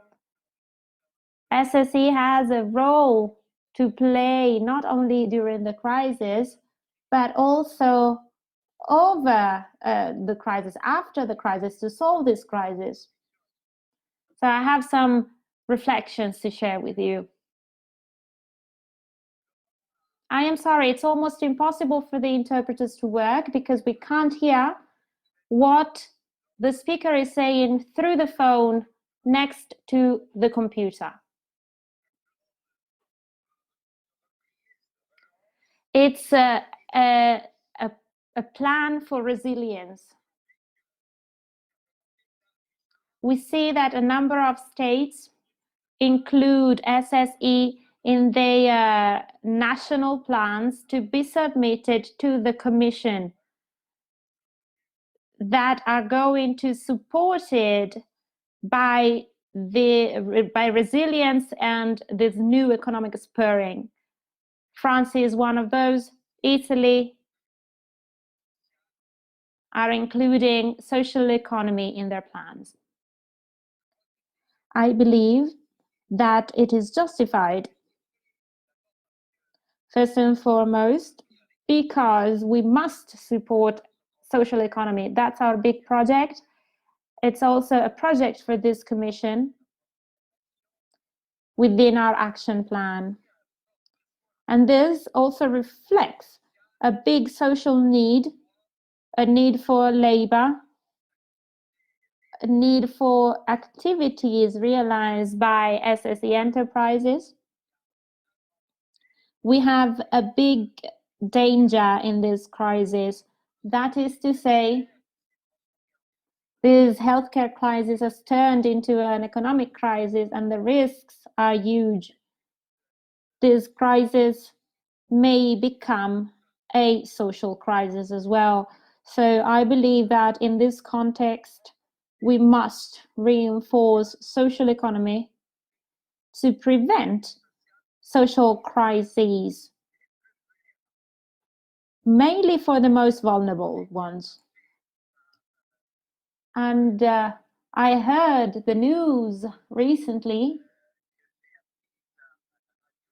I heard it on the radio in France. We heard a call, an alarm call, saying we have never had so many requests from people asking for help, also requests for food. So this shows how this crisis has an impact onto a number of people, families with children that lost their jobs and that live in a precarious situation like never before. and like that never used services of support of like this from the state, but they are in a desperate situation, so they must go and ask for help at organizations such as the ones that we have in France, for example, le Secours Populaire. So these are social matters, and we need solutions more than ever. So social economy, beyond this urgent need that we can see in a lot of countries, has a role to play in the relaunch, in the new beginning, in the at an economic level. So the Commission has warranted that we don't want that this economic new beginning is used to go back to what we had, the situation that we had before the crisis. So there is something positive. No, we couldn't say that. There is nothing positive here. But if we really have a lesson to learn from this crisis, that's the opportunity to rebuild economy, rebuild social systems on a new basis. One of the new bases is, of course, sustainable development. It's fighting against climate change. It's an economy that takes into account the environmental dimension and all the fights we've already talked about, but also social needs. I believe that in general, not just in the field of SSE, but in general, we must rethink our development model that must be centered on sustainable development, a lot more centered on that. In the Commission, we're doing that too. The goals of sustainable development must be embedded into economic policies and in growth strategies. Today, growth strategies are growth strategies that are sustainable to support SDGs. So I would say that social economy can be a driver, an example, and initiate this change, so that those values of sustainable development, values of ecology as well, and social values, fighting against poverty, right to education, inclusion in general. So social economy will have to play a fundamental role within this restructuring of our economic systems. So we have a door that is opening up, a new one. So we can do something different. And in this context, I would like to say something about resilience. We are not just talking about relaunching the economy. We talk about resilience as well. It's a notion that is way broader than just economy. It has to do with enterprises, with the general economy, but also society. So our skills, our capacity to take into account fully the protection of our citizens at a healthcare level, which is our priority today. And we also see that some solid healthcare systems that are inclusive, where healthcare is guaranteed for everyone, could be in a way worse situation. But the situation is actually spiraling out of control. And this is going to be the capital in the future. Within those transformations at an economic level, the green transition, for instance, the technological transformation, which is really quick. We also see that in the next few days and months, well, we will see something that we have never thought about. We have conferences like the ones today that are online. We have reimagined the work organization within a lot of enterprises, because we have the smart work option today, home office, also education, teaching has been transferred, at least partially, during this lockdown online, with all the positive aspects, but with all the dangers it represents, excluding those who are not connected, who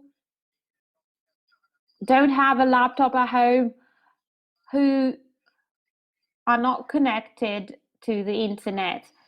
So here you see social economy has a role to play here.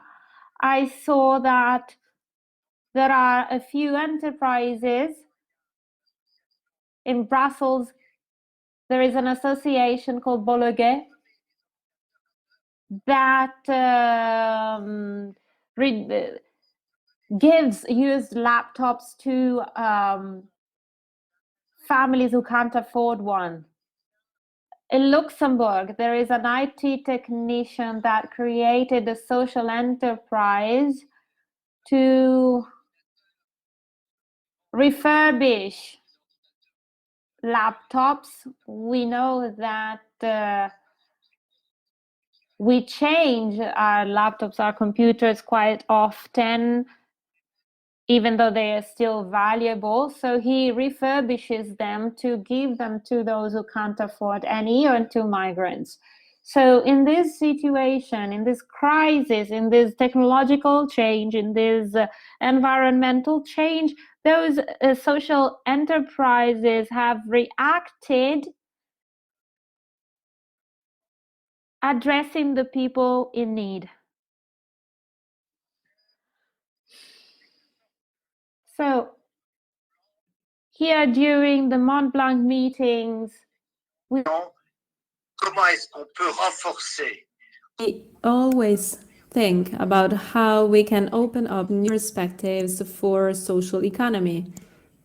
And so I also would like to associate, and I also would like to encourage you to carry on with our works and events, because we need to reach some new objectives. We need to reinforce social and solidarity economy in a lot of fields. And so our job right now is to prepare an action plan for the social economy sector. An action plan means something real, tangible, and concrete, something that could work better in the future,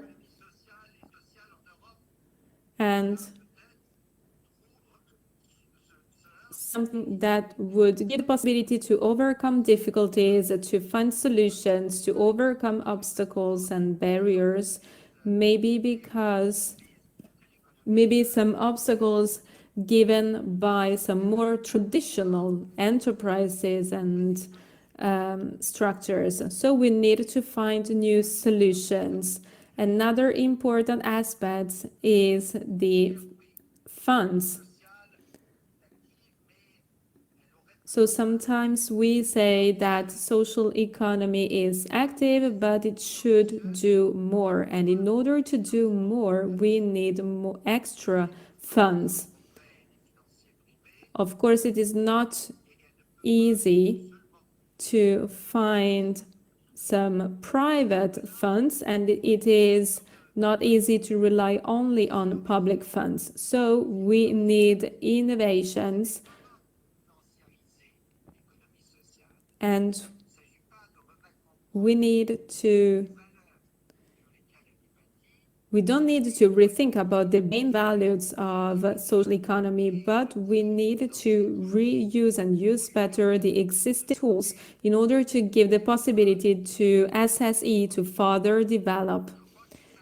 I think that this is a crucial aspect. And nowadays we talk a lot about sustainable finance. This is also something that we should develop at the European scale. And the possibility to invest within the developing field in order to reduce climate change, but also to invest in people, in the digital economy, in the inclusive field and economy. That's what gives the possibility to everybody to have complete access to all the fields, important fields in the life nowadays. That's why innovation is essential for the changes that are ongoing changes at the moment. And we also need, of course, education and training, lifelong training, and also the right of everybody to be trained and to receive action and qualifications. Also, from that standpoint, social economy can have a greater role. So we need to better exploit the new technologies.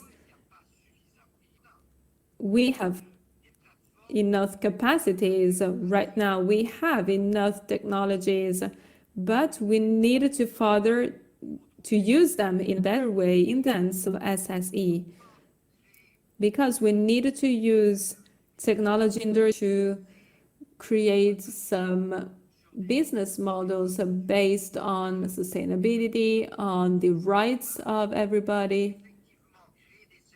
And we need to create also services and respect all the people working for those platforms and in the field of new technologies.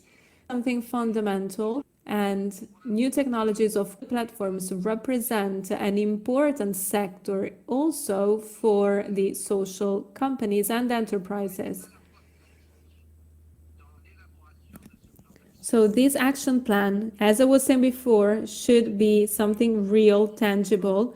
In order to create it, we must pay attention, everybody, to all the players of the social economy. We need to seize every opportunity. We need to be visionary, because we're living a period of great change, but we also need new visions, new ideas, new movements.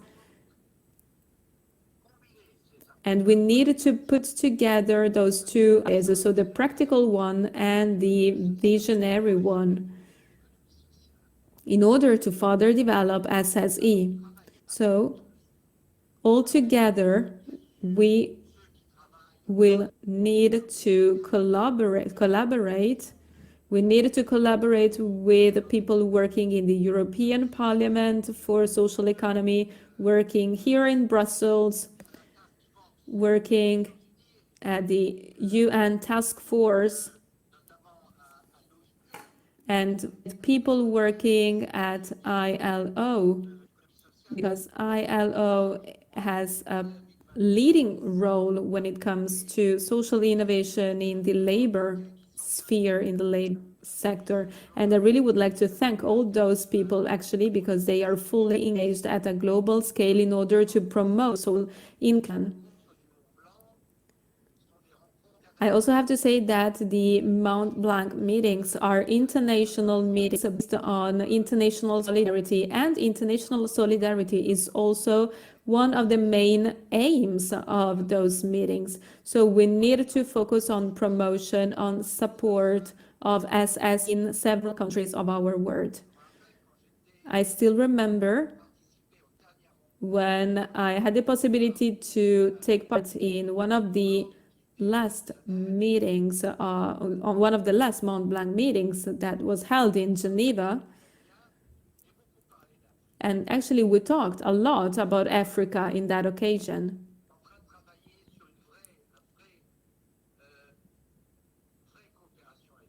So we wanted to create a real collaboration and cooperation with Africa, and we worked with some very skilled and highly engaged colleagues in order to develop a new model in Africa, including SS. And I have to say that a lot of young people are looking at the potential of SSE, especially in terms of job creation and innovation that are based in Africa and that are working for Africa. And I have to say that Africa is now able to use SSE in order to transfer, let's say, a lot of people from the informal economy to the formal one, and has right now a great experience in this field. I've just mentioned Africa, but there are also some other countries, that is to say, for example, Tunisia or other Northern African countries that, taking into account the effects of COVID, of course, are facing some problems, mainly because they rely on tourism a lot, and due to the pandemic, they are experiencing some negative consequences. And right now, I think it is the good moment in order to invest more in the countries, in order to help them to further develop all the sectors of the society, of health, and also education. So these are just some general reflections and opinions that I wanted to highlight. So I wish you all a fruitful conclusion, actually, of our meetings. I hope that you will always be so interested in SSE, in giving and receiving suggestions, and that you will always be interested in putting in place a new action plan. And I hope I will meet you again next year. Thank you.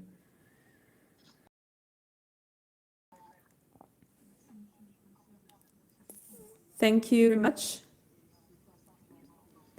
I don't know if you can hear me. Yes, I can hear you. So thanks to technology, we can communicate even if we're not in the same room, right? Yeah, definitely. So we are connected with New York, Bogota, Paris, and a lot of other countries from all over the world. This is like a miracle. So thank you very much for your speech, for your intervention. Thank you for being so engaged and for talking about your professional path, because we can immediately understand that SSE is something fundamental, not only for you, of course, but for everybody. Right now you're working and you're managing the relationships among several countries, and you can definitely tell us that SSE is not a concept that relies only on one people, but it relies on everybody, of course, on people coming from different fields, from different factors, and it is essentially in order to better answer the main needs of our society. And I also would like to thank you for mentioning the need of a new action plan, because of course right now we are living a period of great change, but we also need to focus on those reflections, and we need to take into consideration the social economy dimension in order to give it the possibility to further develop in the future. So thank you again.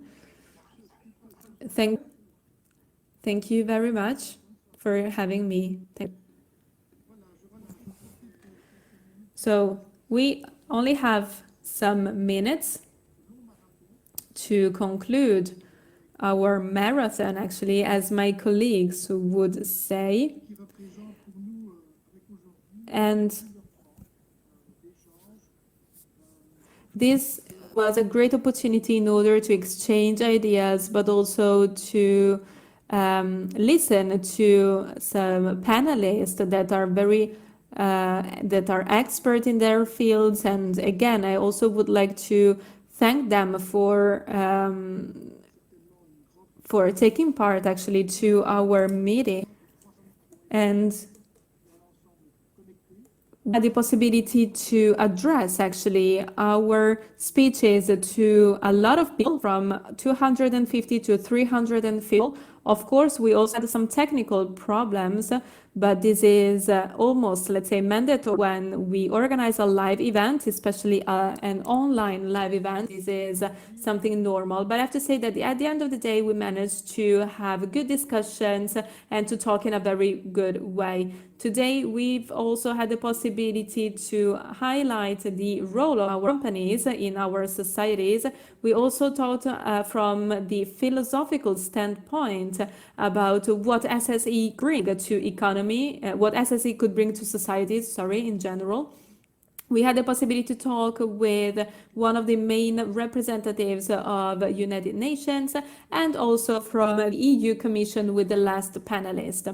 I really would like to thank Annelise Barderon for the work actually that she did for the organization of our meetings. I also would like to thank all our interpreters, because they did a very tough job actually.